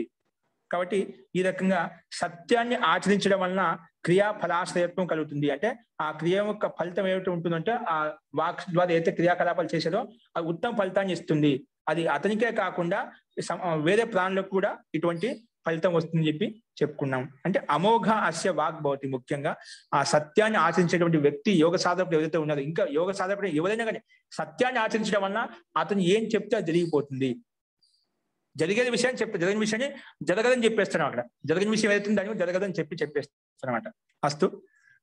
అదేవిధంగా సరే, సత్యాన్ని ఆచరించడం వలన అమోఘ అస్య వాక్ భవతి అని చెప్పాం. అంటే ఖండితం కానటువంటి వాక్ ఏం చెప్తే జరుగుతుంది చెప్పాం. మరి అస్థేయాన్ని పాటించడం వల్ల ఏం కలుగుతుంది? అస్థేయ అనే నియమాన్ని పాటించడం ఏం కలుగుతుంది? అంగాన్ని పాటించడం ఏం కలుగుతుందంటే అస్థేయ ప్రతిష్టాయం సర్వరత్నోపస్థానం. ఏంటి అస్థేయ అంటే దొంగతనం చేయకుండా ఉంటే అంటే స్థేయ భావన లేకుండా ఉంటే, అంటే ఇతరుల వస్తువును మనం అన్యాయపూర్వకంగా అధర్మపూర్వకంగా తీసుకునే భావన లేదనుకోండి, అప్పుడు ఏమవుతుంది? సర్వరత్నోపస్థానం, అన్ని రత్నములు, అన్ని వజ్ర వైడూర్యాలు, సంపత్తి అంతా కూడా నీ దగ్గరికి వస్తాయి, ఆ యోగి వ్యక్తి దగ్గరికి వస్తాయి. అంటే మనసులో కేవలం భావన లేకుంటే, నేను తెలియకుండా తీసుకునే భావన లేకుండా నేను ధర్మపూర్వకంగా తీసుకోవాలి, ధర్మపూర్వకంగా సంపాదించుకునే భావన ఎప్పుడైతే మనసులో వచ్చిందో, అదే స్థితి నీలో పరిపక్వమైందో అప్పుడు ఎటువంటి సిద్ధి కలుగుతుందంట? సర్వరత్నోపస్థానం, అస్థేయ ప్రతిష్టాయం. అస్థేయం అంటే చోరీకి భావన లేదు, దొంగతనం చేయడానికి భావన లేదనుకోండి, మనసులో కూడా లేదు, మనసా వాచ కర్మణ ఇది అన్నిట్లో వర్తిస్తుంది. లేకపోతే ఏమవుతుందంట? సర్వరత్నోపస్థానం, అన్ని రత్నాల అన్ని సంపదలు అతని దగ్గరికి వస్తాయంట. మనకు ఎప్పుడైతే లోపల అధర్మపూర్వకంగా అన్యాయంగా సంపాదించుకొని ఎప్పుడైతే భావన కలుగుతుందో అక్కడ అవన్నీ మనకు దూరంగా అవుతుంటాయి. మనం ఏ దాన్ని అయితే వెంటబడుతుంటామో అది మన కంటే ముందు పరిగెడుతూ ఉంటుంది, నీడలాగా పరిగెడుతూ ఉంటుంది. మనకి ఏదైతే వద్దు అనుకుంటామో, న్యాయ సంపాదన ధర్మపూర్వక సంపాదన కావాలనుకుంటే అవి మనకు వద్దునే మనం వెంటబడుతూ ఉంటాయి అన్నమాట. అందుకే అహింసా ప్రతిష్టాయం ఏమవుతుంది? సర్వరత్నోపస్థ, అన్ని రత్నాలు, అన్ని సంపదలు, అన్ని ఐశ్వర్యాలు అతని దగ్గరికి వచ్చి ఉంటాయంట, ఆ యోగి దగ్గరికి వస్తాయంట. అదే విషయంలో మహర్షి వ్యాసుడు ఏం చెప్పాడంటే, సర్వదిక్ స్థాని అస్య ఉపతిష్టంటే సర్వదిక్ స్థాన్యస్య ఉపతిష్టంటే రత్నాని. సర్వదిక్ స్థాని రత్నాని ఉపతిష్టంతే అంటే అన్ని దిశల్లో ఉన్నటువంటి రత్నాలు ఏవైతే ఉన్నాయో, ఉత్తమైన పదార్థాలు ఏవైతే ఉన్నాయో అవన్నీ ఉపస్థితం అవుతాయి. ఉపతిష్టంతే ఎవరికి? ఆ యోగి దగ్గరికి ఉపస్థితం అవుతాయంట. ఎందుకంటే అన్ని మొత్తం ఆ యోగికి లేశ మాత్రం మనసులో కూడా ఉండాలి, ఒక వస్తువు తీసుకోవాలని చెప్పి. కాబట్టి అటువంటి భావన సంకల్పం కలిగిన సంకల్పం లేనంత మాత్రాన అన్ని ఐశ్వర్యాలు, అన్ని రత్నాలు, అన్ని సంపదలు మన దగ్గరికి వచ్చేస్తాయంట. అంటే ఎవరు పాటిస్తే వాళ్ళ దగ్గరికి అన్ని వస్తూ ఉంటాయి. కాబట్టి మనలో దొంగతనం చేయాలని భావన, తెలియకుండా అధర్మ అన్యాయపూర్వకం తీసుకునే భావన మన లేశ మాత్రం కూడా ఉండకూడదు. అటు చేయడం వల్ల నిజంగా ఒక సమయం వచ్చిన తర్వాత, సందర్భం వచ్చిన తర్వాత మనకి ఏవైతే కావాలో అన్ని సంపత్తులు, అన్ని రత్నాలు మనకు ఆ భగవంతుడే ప్రసాదిస్తాడు. కాబట్టి అటువంటి యోగి దగ్గరికి అన్ని రత్న వైడూర్యాలన్నీ కూడా వస్తూ ఉంటాయి. చాలా మంది చూస్తుంటాం, చాలా మంది సాధకుల దగ్గర ఇప్పుడు వజ్రాలు, వైడూర్యాలు, చాలా మంది బంగారు నగలు అని చెప్పి చాలా మంది మనం వాళ్ళకి బెంట్గా ఇస్తుంటాం అన్నమాట. వాళ్ళని త్యాగం చేసే కాబట్టి ఆటోమేటిక్ వద్దాం కూడా అన్ని వాళ్ళ దగ్గరికి వస్తున్నాయి. అందుకే ఉత్తమ యోగులు వాటిని మనం తీసుకుని ఆ ప్రజల కోసమే ఉపయోగిస్తూ ఉంటారు. ప్రజల కోసమే ఏదో ధార్మిక అనుష్ఠానంలో దాన్ని ఉపయోగం చేసి ఖర్చు చేస్తూ ఉంటారు అన్నమాట. కాబట్టి ఎవరైతే ఇలాగా అస్థేయాన్ని పాటించారో వారికి సర్వరత్నోపస్థ, అన్ని రత్నాలు, అన్ని సంపత్తులు అతని దగ్గరికి వస్తాయి. సరే, మరి లాస్ట్ బ్రహ్మచర్యాన్ని పాటించడం ఎటువంటి లాభం కలుగుతుంది? బ్రహ్మచర్యాన్ని పాటించాలి, ఉపస్థింద్రియస్య సంయమంగా ఉండాలని చెప్పాం. దానివల్ల ఏం లాభం కలుగుతుంది అంటే, బ్రహ్మచర్య ప్రతిష్టాయం వీర్య లాభ. బ్రహ్మచర్య ప్రతిష్టాయం వీర్య లాభ అంటే ఈ బ్రహ్మచర్యాన్ని ఆచరించడం వలన ఏమవుతుంది? కేవలం మనసా వాచ కర్మణ, కేవలం మనసులో కూడా భావన కలగకూడదు, నేను బ్రహ్మచర్యం భంగం చేయాలని భావన కలగకూడదు అనమాట. అలా చేయడం వల్ల వీర్య లాభ అంటే ఉత్సాహం కలుగుతుంది, అంటే విద్యా ప్రాప్తి కలుగుతుంది. వీర్యం అంటే ఉత్సాహం కలుగుతుంది, అంటే సామర్థ్యం పెరుగుతుంది. సామర్థ్యం అంటే బలం పెరుగుతుంది అన్నమాట. ఇలా చేయడం వల్ల వీర్య లాభం అంటే బలము పెరుగుతుంది, సామర్థ్యం పెరుగుతుంది, బౌద్ధిక క్షమత పెరుగుతుంది. అది ఈ లాభం కలుగుతుందని చెప్పామాట. అది ఏ విషయం? ఈ విషయంలో మహర్షి వ్యాస్ ఏమంటున్నా అంటే చూడండి, యస్య లాభాత్ అంటే ఈ బ్రహ్మచర్య లాభాత్, బ్రహ్మచర్యం ఆచరించడం వలన యస్య లాభాత్ అప్రతిఘాన్ గుణాన్ ఉత్కర్షయతి. ఎవరైతే బ్రహ్మచర్యం పాటిస్తారో అప్రతిఘాన్ గుణాన్ ఉత్కర్షయతి అంటే అప్రతిఘం అంటే విశిష్టమైన గుణాలు ఏవైతే ఉన్నాయో అవన్నీ కూడా సంపాదించుకుంటాను. అప్రతిఘాన్ అంటే ఆ యోగి, ఆ బ్రహ్మచర్యం పాటించేటువంటి యోగి ఎవరైతే ఉన్నారో, సాధకుడు ఎవరైతే ఉన్నారో, ఎవరైనా కానీ అప్రతిఘాన్ అంటే అప్రతిహతమైనటువంటి గుణాలను, అంటే సూక్ష్మాతి సూక్ష్మమైన విషయాలు కానీ, విద్యను కానీ, ఇంకేమైనా గుణాలను కానీ అవి సంపాదించుకోగలుగుతాడు అని పెంచుకోగలుగుతాడు. అప్రతిఘాన్ గుణాన్ ఉత్కర్షయతి, ఉత్కర్షం చేసుకోగలుగుతాడు, వృద్ధి చేసుకోగలుగుతాడు. ఇంకా సిద్ధశ్చ అటువంటి సిద్ధి కలిగినటువంటి వ్యక్తి వినేయేషు జ్ఞానం ఆదదాతుం సమర్థో భవతి. వినేయేషు జ్ఞానం ఆదదాతం సమర్థో భవతి అంటే ఇంకా వాని ఉపదేశం ద్వారా, విద్య ద్వారా ఇతరులకు అందజేయడంలో కూడా సమర్థుడు అవుతాడు. ఇటువంటి బలం, సామర్థ్యం కలిగిన వ్యక్తి ఇతరులకు వినేయేషు అంటే ఇక్కడ శిష్యులకు కూడా ఏదైనా విద్యను అందజేయడానికి సమర్థుడు అవుతాడు. అంటే ఆ శక్తి, ఆ లాభం బ్రహ్మచర్యం పాటించడం వలన ఈ శక్తి సామర్థ్యం అతనిలో కలుగుతుందంట. అంటే ఈ శిష్యులకు, శ్రోతలకు ఆయన యొక్క జ్ఞానం ఏదైతే ఉందో అందచేయడంలో సమర్థుడు అవుతాడు, అందరికి తెలియచేయడంలో సమర్థుడు అవుతాడు. ఆ శక్తి సామర్థ్యం అతనిలో కలుగుతుంది అని చెప్పి ఇక్కడ చెప్పుకున్నాం. సరే, మరి అపరిగ్రహాన్ని పాటించడం వల్ల ఎటువంటి లాభం కలుగుతుంది అంటే, అపరిగ్రహ స్థైర్యే జన్మ కథంత సంబోధ. అపరిగ్రహ స్థైర్యే జన్మ కథంత సంబోధ అని చెప్పినాం. అపరిగ్రహాన్ని పాటించడం వల్ల ఏమవుతుందంట? అపరిగ్రహ స్థైర్యే జన్మ కథంత సంబోధ. ఈ అపరిగ్రహాన్ని పాటించడం వల్ల ఏమవుతుందంటే, అంటే ఈ సిద్ధి కలిగినప్పుడు అంటే వస్తు పరిగ్రహమే లేదన్నమాట. ఎంత అవసరమో అంతే పెట్టుకుంటాం. ఎటువంటి పరిగ్రహం లేదు. వస్తువు కానీ వ్యక్తి కానీ ఏమి లేదు. అనావశ్యక విచారాలు కానీ కేవలం ఆత్మ సమర్పణలో భగవద్ ఈశ్వర ప్రదానం లీనమై ఉన్నాడు, స్వాధ్యాయం లీనమై ఉన్నాడు. అట్లా అపరిగ్రహ స్థితి ఎవరికైతే కలిగిందో, పరిగ్రహ వృత్తి లేదు అంట. ఇది కావాలి అది కావాలి పరిగ్రహ వృత్తి ఎవరికైతే లేదో, అటువంటి పరిగ్రహ వ్యక్తి లేనటువంటి యోగ సాధకులు ఎవరైతే ఉన్నారో అపరిగ్రహ స్థితి అది సిద్ధించడం వలన వాటి పట్ల పూర్తిగా తీసుకునే భావం లేనప్పుడు, అది పరిపక్వం అయినప్పుడు అపరిగ్రహ స్థైర్య జన్మ కథంత సంబోధ, జన్మ జన్మాంతర యొక్క మీకు విషయం తెలుస్తుందంట. జన్మ కథంత సంబోధ అంటే గత జన్మలు ఎలా ఉండేవాడిని, ఈ జన్మలు ఎలా ఉంది నాది, అవి జన్మ అంటే ఇంకా పూర్వ భావంలో ఎలా ఉండేవాడిని, ఆ జన్మ యొక్క రహస్యం తెలిసిపోతుందంట. జన్మ కథంత సంబోధ అంటే ఏ జన్మలు ఎలా ఉండేవాడు, ఏ రకమైన కర్మలు చేసేవాడు, ఆ సంస్కారం ఏంటో అవన్నీ తెలుసుకోగలుగుతాడు. ఎప్పుడు ఈ అపరిగ్రహం అనే పరిపక్వత స్థితి కలిగినప్పుడు, ఈ సిద్ధి కలిగినప్పుడు, ఈ జన్మ జన్మాంతరంలో నువ్వు ఎలా ఉండేవాడు, ఏ విధంగా ఉండేవాడు, ఇవన్నీ తెలుసుకోగలుగుతావు. ఈ జ్ఞానం అంతా తెలుస్తుంది నీకు. ఈ వైరాగ్యం ద్వారా ఇవన్నీ తెలుసుకోగలుగుతావు. అందుకే అపరిగ్రహ స్థిరత పొందినప్పుడు భూతకాలంలో, భవిష్యత్ కాలంలో, వర్తమాన కాలంలో, వర్తమానం అంటే భూతకాలం అంటే గత జన్మలో, భవిష్యత్ కాబోయే జన్మలో, అదేవిధంగా వర్తమాన జన్మలో ఏ విధంగా అయితే ఉన్నాయో ఆ వాటి విషయాలకు తెలుసుకోవడం సమర్థుడు అయిపోతావు. అంటే భూతం గురించి, భవిష్యత్తు గురించి, వర్తమానం గురించి తెలుసుకోవడంలో నువ్వు సమర్థవంతుడు అవుతావు, జ్ఞానవంతుడు అవుతావు. అంటే ఆ సామర్థ్యం నీలో కలుగుతుంది, ఈ సిద్ధి నీకు కలుగుతుంది. ఇంకా ఇదే విషయంలో ఏం చెప్పారంటే మహర్షి వ్యాస్ చూడండి, అస్య భవతి, ఎవరికి ఈ యోగికి ఏం కలుగుతుందంట, కో అహం ఆసం, అసలు నేను ఎవరిని. ముందు ఏమొస్తుంది, ఇలా అపరిగ్రహం సిద్ధించడం వల్ల అసలు నేను ఎవరిని, ఈ భూమి మీద ఎందుకు వచ్చాను, కో అహం ఆసం, ఎందుకు నేను ఎవరిని, కథం కథం అహం ఆసం, నేను ఎలా ఉన్నాను, నేను ఎవరిని, అసలుకి నేను ఎలా ఉన్నాను, కథం అహం ఆసం, కిం స్మిత్ ఇదం, అసలు ఇది ఏంటి, ఈ జన్మ ఏంటి, ఈ జీవితం ఏంటి, ఈ బ్రహ్మాండం ఏంటి, కిం స్మిత్ ఇదం కేవా భవిష్యం, అసలు మేము ఏమవుతాము, వచ్చాము ఈ జన్మ తీసుకొని వచ్చాము, ఈ బ్రహ్మాండం ఉంటాం, కేవా భవిష్యామ, అసలు ఏమవుతాం, కథం వా భవిష్యామ, ఇంకా ఏ రకంగా అవుతాం, కథం వా భవిష్యామ, ఇంకా ఏ రకంగా అవుతాం, ఇది ఏవం అస్య పూర్వాంత పరాంత మధ్యేషు ఆత్మభావ జిజ్ఞాస స్వరూపేణ ఉపావర్తతే. ఇది పూర్వాంతము పరాంతం అంటే పూర్వకాలం ఎలా ఉండేవి, పరాంతం ఎలా ఉంటుంది, ఇటువంటి ఇంకా మధ్యలో ఏ విధంగా ఉంటాయనేది మొత్తము ఆత్మభావ జిజ్ఞాస తెలుసుకోవాలని కోరిక అతనికి స్వరూపైన ఉపావర్త, స్వరూపం స్వాభావికంగా మొత్తం తెలిసిపోతుందంట. ఇలా స్వాభావికంగానే వ్యక్తి అన్ని తెలుసుకోవాలి అంటే సిద్ధయోగి అవుతాడు. సిద్ధయోగి అంటే ఆ వ్యక్తిని చూడగానే పూర్వ పదాంత మధ్యస్థితులు ఏ విధంగా ఉండేవాడు మొత్తం ఆ వ్యక్తిని చూడగానే తన ముందు తన గురించి తనకు తెలిసిపోతుంది, ఇతరుల వ్యక్తి గురించి కూడా తెలుసుకోగలుగుతాడు. ఆ జన్మం యొక్క రహస్యం అంతా, ఆ వ్యక్తి యొక్క రహస్యం అంతా చెప్పేయగలుగుతాడు. అంటే ఒక సిద్ధ పురుషుడు అవుతాడు, సిద్ధ యోగి అవుతాడు. అందుకే స్వరూపేణ ఉపావర్తితే, స్వరూపం అంటే స్వాభావికంగా ఈ జ్ఞానం అంతా అతనికి తెలిసిపోతుంది. అందుకే ఏతాహ యమః స్థైర్యే సిద్ధయః, ఈ యమాలను ఆచరించడంలో వీటిని పరిపక్వ స్థితిలో తీసుకోవడం వలన, ఆచరించడం వలన ఇవి ఉత్పన్నమైనటువంటి సిద్ధులు అని చెప్పారు. ఏతాహ యమః స్థైర్యే, వీటిని ఆచరించడం వలన, స్థిరత్వాన్ని పొందడం వలన కలిగేటువంటి సిద్ధులు సిద్ధయః అని చెప్పి ఇక్కడ మనము చెప్పుకున్నాం.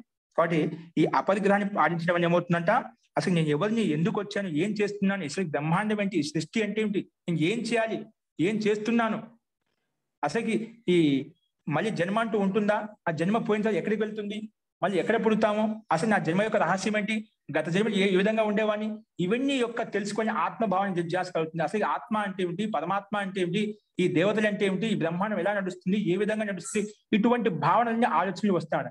ఏదో నడుస్తున్నా అని చెప్పి అలా ఉపేక్షించడం అంట. ఇప్పుడు మనకందరూ చాలా మంది సాంసారిక బంధంలో పూర్తి లీనమై ఉన్నాం కాబట్టి అసలు ఈ బ్రహ్మాండం అంటే ఏమిటి, ఆత్మ అంటే ఏమిటి, పరమాత్మ అంటే ఏమిటి, ఇటువంటి ఆలోచనలు రావడం లేదు అన్నమాట. అసలు నేను ఎవరిని, ఎందుకు వచ్చాను, రోజు పొద్దున్న లేవగానే ఒక మిషన్ లెక్క పనిచేస్తున్నాం, పడుకుంటున్నాం, చేస్తున్నాం, కర్మ చేస్తున్నాం, వెళ్తుపోతున్నాం. కానీ ఎందుకు, ఏమిటి, ఎలా అనేది ఎవరికి ఏం తెలియడం లేదు, అంటే ఆలోచనలే రావడం లేదు. కానీ ఇలా ఆచరించడం వలన, యమాలను పాటించడం వలన, నియమాలను ఆచరించడం వలన ఇటువంటి ఆలోచనలు నీలో ఉత్పన్నమవుతాయి. నేను ఎవరిని, నేను ఎక్కడి నుంచి వచ్చాను, ఏం చేస్తున్నాను, ఏం చేయాలి, అసలు ఈ జన్మ అంటే ఏమిటి, బ్రహ్మాండం అంటే ఏమిటి, ఇవన్నీ విషయాలు నీకు ఆత్మభావ జిజ్ఞాస కలిగేస్తాయి. అంటే పూర్తిగా నీ జన్మ రహస్యము, ఈ బ్రహ్మాండం యొక్క రహస్యము, ఆత్మ పరమాత్మ యొక్క రహస్యము, ఇవన్నీ కూడా అతను తెలుసుకోగలుగుతాడు. అని చెప్పి ఈ యమాలను ఆచరించడం వల్ల కలిగేటువంటి ఈ సిద్ధులు చెప్పారు. అదేవిధంగా నియమాలను ఆచరించడం ఎటువంటి సిద్ధులు కలుగుతాయి అనేది మనం రేపు చూద్దామండి. అస్తు. ఇందులో ఎవరికైనా సందేహం ఉంటే మనం మంత్రపాఠం అయిపోయిన తర్వాత చూద్దామండి. అస్తు. మంత్రపాఠ.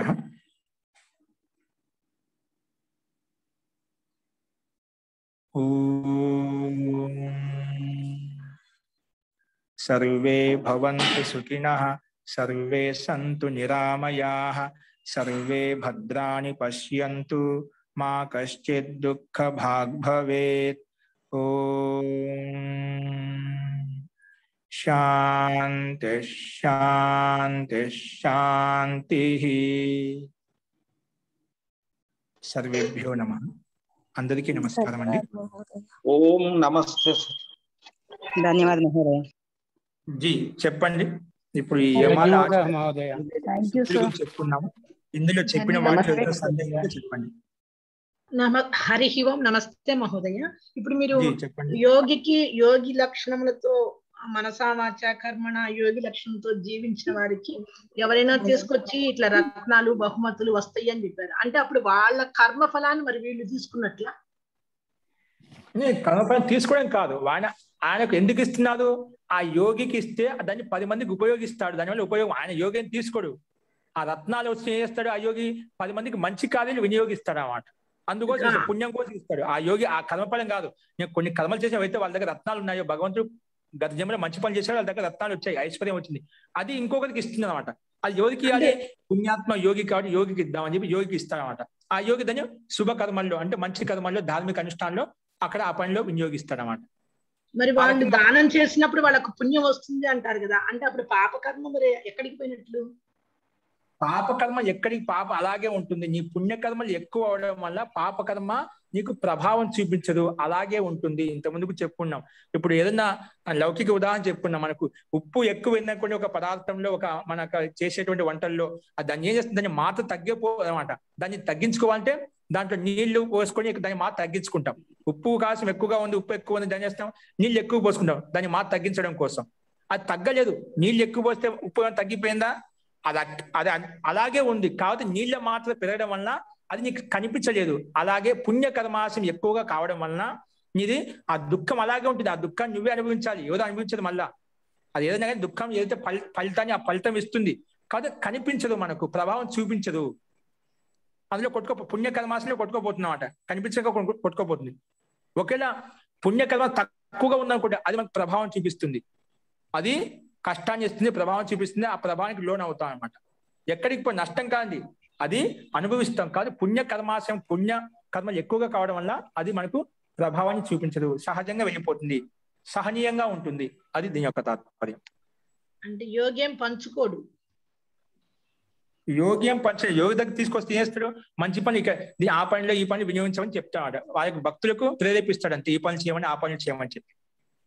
మరి చెప్తారు కదా రమణ మహర్షి, ఇటువంటి పెద్దవాళ్ళంతా కూడా వీళ్ళ యొక్క పాపాలను తీసుకొని, ఇప్పుడు సాయిబాబా ఉన్నా అంటే పాపుల యొక్క పాపాలను తీసుకొని ఆయన అలా అనుభవించాడు ఎట్లా అని. మరి అట్లా పాపాలను తీసుకోవడం అంటే వాళ్ళు చేసిన వాళ్ళు మన దగ్గర రోజు వస్తున్నారా, రావడం వల్ల ఏమవుతుంది? వాళ్ళ గుణకర్మ స్వభావాలు తెలిసాయి, ఎటువంటి కర్మలు చేస్తున్నా తెలుస్తాయి. తెలిసినప్పుడు వాళ్ళు పాపాలు తీసుకోవడం అంటే వాళ్ళు పాపాలు చేస్తున్నా కాబట్టి నువ్వు ఈ పనులు చేయి, ఈ పనులు చేయని చెప్పి వాళ్ళు వేరే పనులకి మార్చడం, వాళ్ళ గతిని మార్చడం, వాళ్ళ మార్గాన్ని మార్చి వేరే మార్గంలోకి తిప్పడం అన్నమాట. ఆ రకంగా అర్థం చేసుకోవాలని. వాళ్ళు తీసుకోవడం వాళ్ళు ఏం తీసుకుంటారు?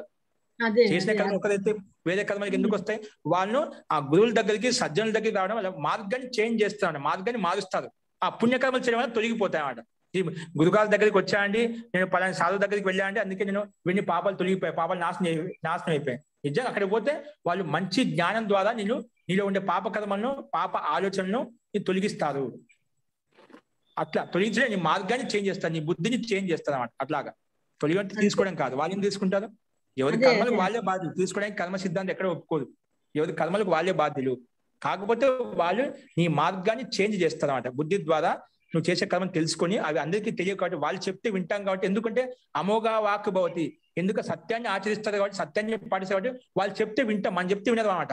వాళ్ళు చెప్తే గురువులు చెప్తేనా సాధువులు చెప్తేనా వాళ్ళకు శక్తి ప్రభావం ఆ విధంగా ఉంటుంది కాబట్టి వాళ్ళు చెప్తే మనసు మారిపోతుంది. అందుకే వాళ్ళు మంచి పనులు చేస్తాడు. అది ప్రతి ఒక్కరు చెప్తే ఆ విషయం మనం అది వంట పట్టదు అన్నమాట. చెప్పవలసిన వాళ్ళు చెప్తేనే అది వంట పడుతుంది అన్నమాట. అందుకే గురువుల దగ్గరికి వెళ్తే వాళ్ళ యొక్క ప్రభావం బలంగా ఉంటుంది కాబట్టి, శక్తి సామర్థ్యం బలంగా ఉంటుంది కాబట్టి మనం వాళ్ళ దగ్గరికి వెళ్తాం. జ్ఞానం ద్వారా మన అవివేకాన్ని తొలగించి వివేకాన్ని ప్రసాదిస్తారు. అదే అండి. ఓకే, జీ ఇంకా అండి సుమంగళి గారు. నేనే మహోదయ మాట్లాడి. ఓకే అండి, నెక్స్ట్ అండి.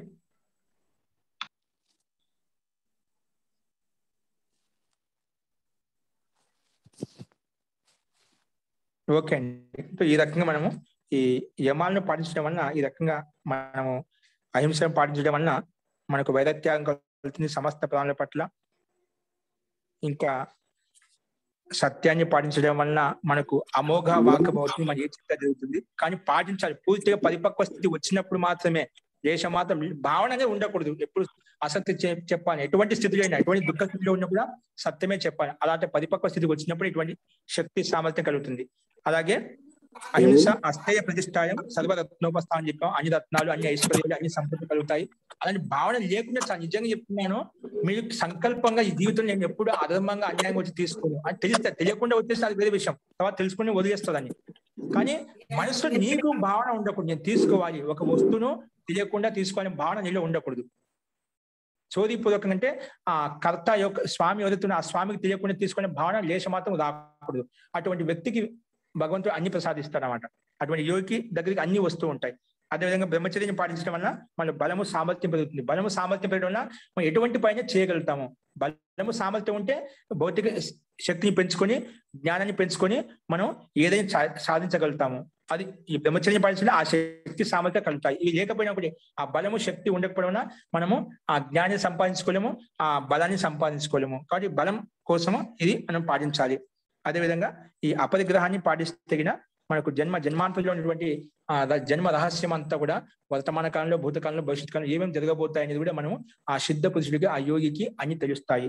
ఆ రకంగా మనం తెలుసుకోవచ్చు అని చెప్పి చెప్పుకున్నాము. ఓకే, అస్తు. ఓం నమస్తే ఆచార్య జీ చెప్పండి. నమస్తే, నా పేరు యాదగిరి ఆచార్య. చెప్పండి. మాకు ఇప్పుడు మీరు యోగ దర్శనము మీ దాంట్లో వ్యాస భాష్యం ఉంది, కానీ మా దాంట్లో వ్యాస భాష్యం లేదు. ఆ పుస్తకం మాకు తెలుగులో కావాలని దొరుకుతుందా? యోగ దర్శనం తెలుగులో ఉండాలి, హిందీలో ఉంటుంది. హిందీలో ఉంటుంది, తెలుగులో ఎవరు రాసిన నాకు తెలియదు. మనకు తెలిసి ఉంటుంది, కానీ దాన్ని తెలుగులో అనువదించిన వాళ్ళు ఉండొచ్చు. ఇంతమంది ఎవరు చెప్పారండి, అది మనకు ఎక్కడ ఉందో దొరుకుతుందో తెలియదు నాకు కూడా. కాబట్టి వ్యాస భాష దొరుకుతుంది మీ దగ్గర, కాకపోతే దాని యొక్క అనువాదం అనేది ఎవరు చేయలేదు అని నాకు తెలిసినంత వరకు ఉండొచ్చు. కాబట్టి అది ఎక్కడైనా ఉంది అంటే అది తాత్పర్యంతో రాసి ఉండొచ్చు. ఇప్పుడు దీన్ని అందుకే దీన్ని అనువాదం చేస్తున్నా అండి నేను. అది అవకాశం ఉంటే దీన్ని కూడా మనం అనువాదం చేయడానికి ప్రయత్నం చేస్తాము. అదే మాకు యోగ దర్శనం తెలుగులో ఉంది, కానీ మన పనిది గోపదేవ్ గారిది తెలుగులో సూత్ర భావమే ఉంది, కానీ దానికి వ్యాస భాష్యం లేదు. అవునండి, అవునండి. ఇప్పుడు మీరు చెప్పేది యోగ దర్శనం పతంజలి సూత్రాలకు భావం చెప్తూ తర్వాత వ్యాస భాష్యం చెప్తున్నారు. అవునండి, ఇందులో చెప్తున్నారు కానీ తెలుగులో లేదు. తెలుగులో ఆ పుస్తకం కనబడలేదు. ఆ పుస్తకం లేదండి. అవునవును. అయితే మేము పుస్తకం చూస్తే మాకు తెలుగులో అర్థం కావట్లేదు. అది అంటే కొద్దిగానే ఉంది అందులో. మీరు చెప్పేది విశేషంగా ఉంది, దానికి మంచి అంటే సూత్ర భావం అర్థమయ్యే రీతిగా ఉంది వ్యాస భాష్యంలో. చెప్పండి. ఒకసారి మ్యూట్ ఓపెన్ చేసుకోండి ప్రభాకర్ గారు. సౌండ్ వస్తే మ్యూట్ చేశాను, మ్యూట్ ఓపెన్ చేసుకోండి. ఆచార్య పుల్లెల శ్రీరామచంద్రుడు గారు వ్యాస భాష్యాన్ని వారు తెలుగులో అనువాదం చేశారు. హైదరాబాద్ లో ఆర్ష విజ్ఞాన ట్రస్ట్ ఉంది, దాంట్లో అరుణ్ కుమార్ గారు ఉన్నారు. వారి దగ్గర ఈ పుస్తకం దొరికే అవకాశం ఉంది. ఒకసారి మన కాంటాక్ట్ నెంబర్ ఉందండి ఆయనది. మీరు ఒకసారి గ్రూప్ లో పెడితే మళ్ళీ మీరు డైరెక్ట్ గా మీరు కాంటాక్ట్ ఈ విషయం ప్రస్తావన ముందు కూడా వచ్చిందన్నమాట. నిజం కావాలన్నా కొంచెం సహాయం తీసుకోవచ్చు. పెట్టారు మహోదయ. మహోదయ అది ఆ పుస్తకం ఉంది, పుల్లల శ్రీరామచంద్రుడి గారు ఉంది, కానీ ఇంత విపులంగా లేదు గురూజీ. వివరణ ఇంత ఎక్కువ వివరణ లేదు. అందులో అదే అది అది వ్యాస వ్యాస భాష్యమే. వ్యాస భాష్యం లేదు అందులో. వారి జీ, వ్యాస అదే భాష్యమే అండి, వారిది వ్యాస భాష్యమే. వారు అదే దీనికి వివరించారు. భావార్థాన్ని తీసుకొని చెప్పింటారు అనమాట. అంతే పూర్తిగా అంతే. ఇప్పుడు మనం ఒక్కొక్క పద సహా మనం అనువాదం చేసుకుంటాం. అట్లా పద అట్లా లేదు, అలా లేదు. వాక్యార్థ భావం ఉంటుంది, వాక్యార్థ భావం ఉంటుంది, అలా ఉంటుంది అనమాట. అట్లా అది ఉపయోగం ఉండదు, తప్ప కొంచెం సహాయం కేవలం ఉంటుంది. సహాయం భాష మీద ఉంటుంది. ఉపయోగం ఉండదు. ఎక్కడ ఏ గ్రంథం నుంచి ఏదైతే కొంచెం మనం తెలుసుకోగలుగుతాం అంత రాబట్టుకోగలుగుతాం తీసుకుంటున్నారు ఎప్పుడైనా కానీ. అన్ని ఒకే చోట దొరుకో, అట్లా రకరకాలుగా ప్రయత్నం చేస్తూ ఉంటే దొరుకుతాయని ఇబ్బంది లేదు. వారి చిరునామా తెలుసా అండి? ఒకవేళ మీకు అట్లా ప్రభాకర్ గారు చెప్పినట్టు మీకు ఉన్నట్టు కదా, ఒకవేళ అవసరం అనుకుంటే ఒకసారి చూసుకోండి, తప్పలేదు. ఆ కాంటాక్ట్ నెంబర్ గ్రూప్ లో పెడతారు, మీరు ఒకసారి లక్ష్మి గారి దగ్గర నుంచి తీసుకోండి. వాళ్ళ ఫోన్ నెంబర్ పెడతారా అండి? గ్రూప్ లో పెడతారు, తీసుకోండి. ఓకేనా? సరే సార్, నమస్తే, ధన్యవాదాలు. ఓకే, ధన్యవాదాలు. అస్తు అండి. సో ఇంకేమైనా సందేహాలు ఉంటే చూద్దాం తర్వాత. మంత్రపాఠ. నమస్తే. నమస్తే అండి, ధన్యవాదాలు. ఓం నమస్తే అండి, ధన్యవాదాలు. ధన్యవాదాలు మహోదయ.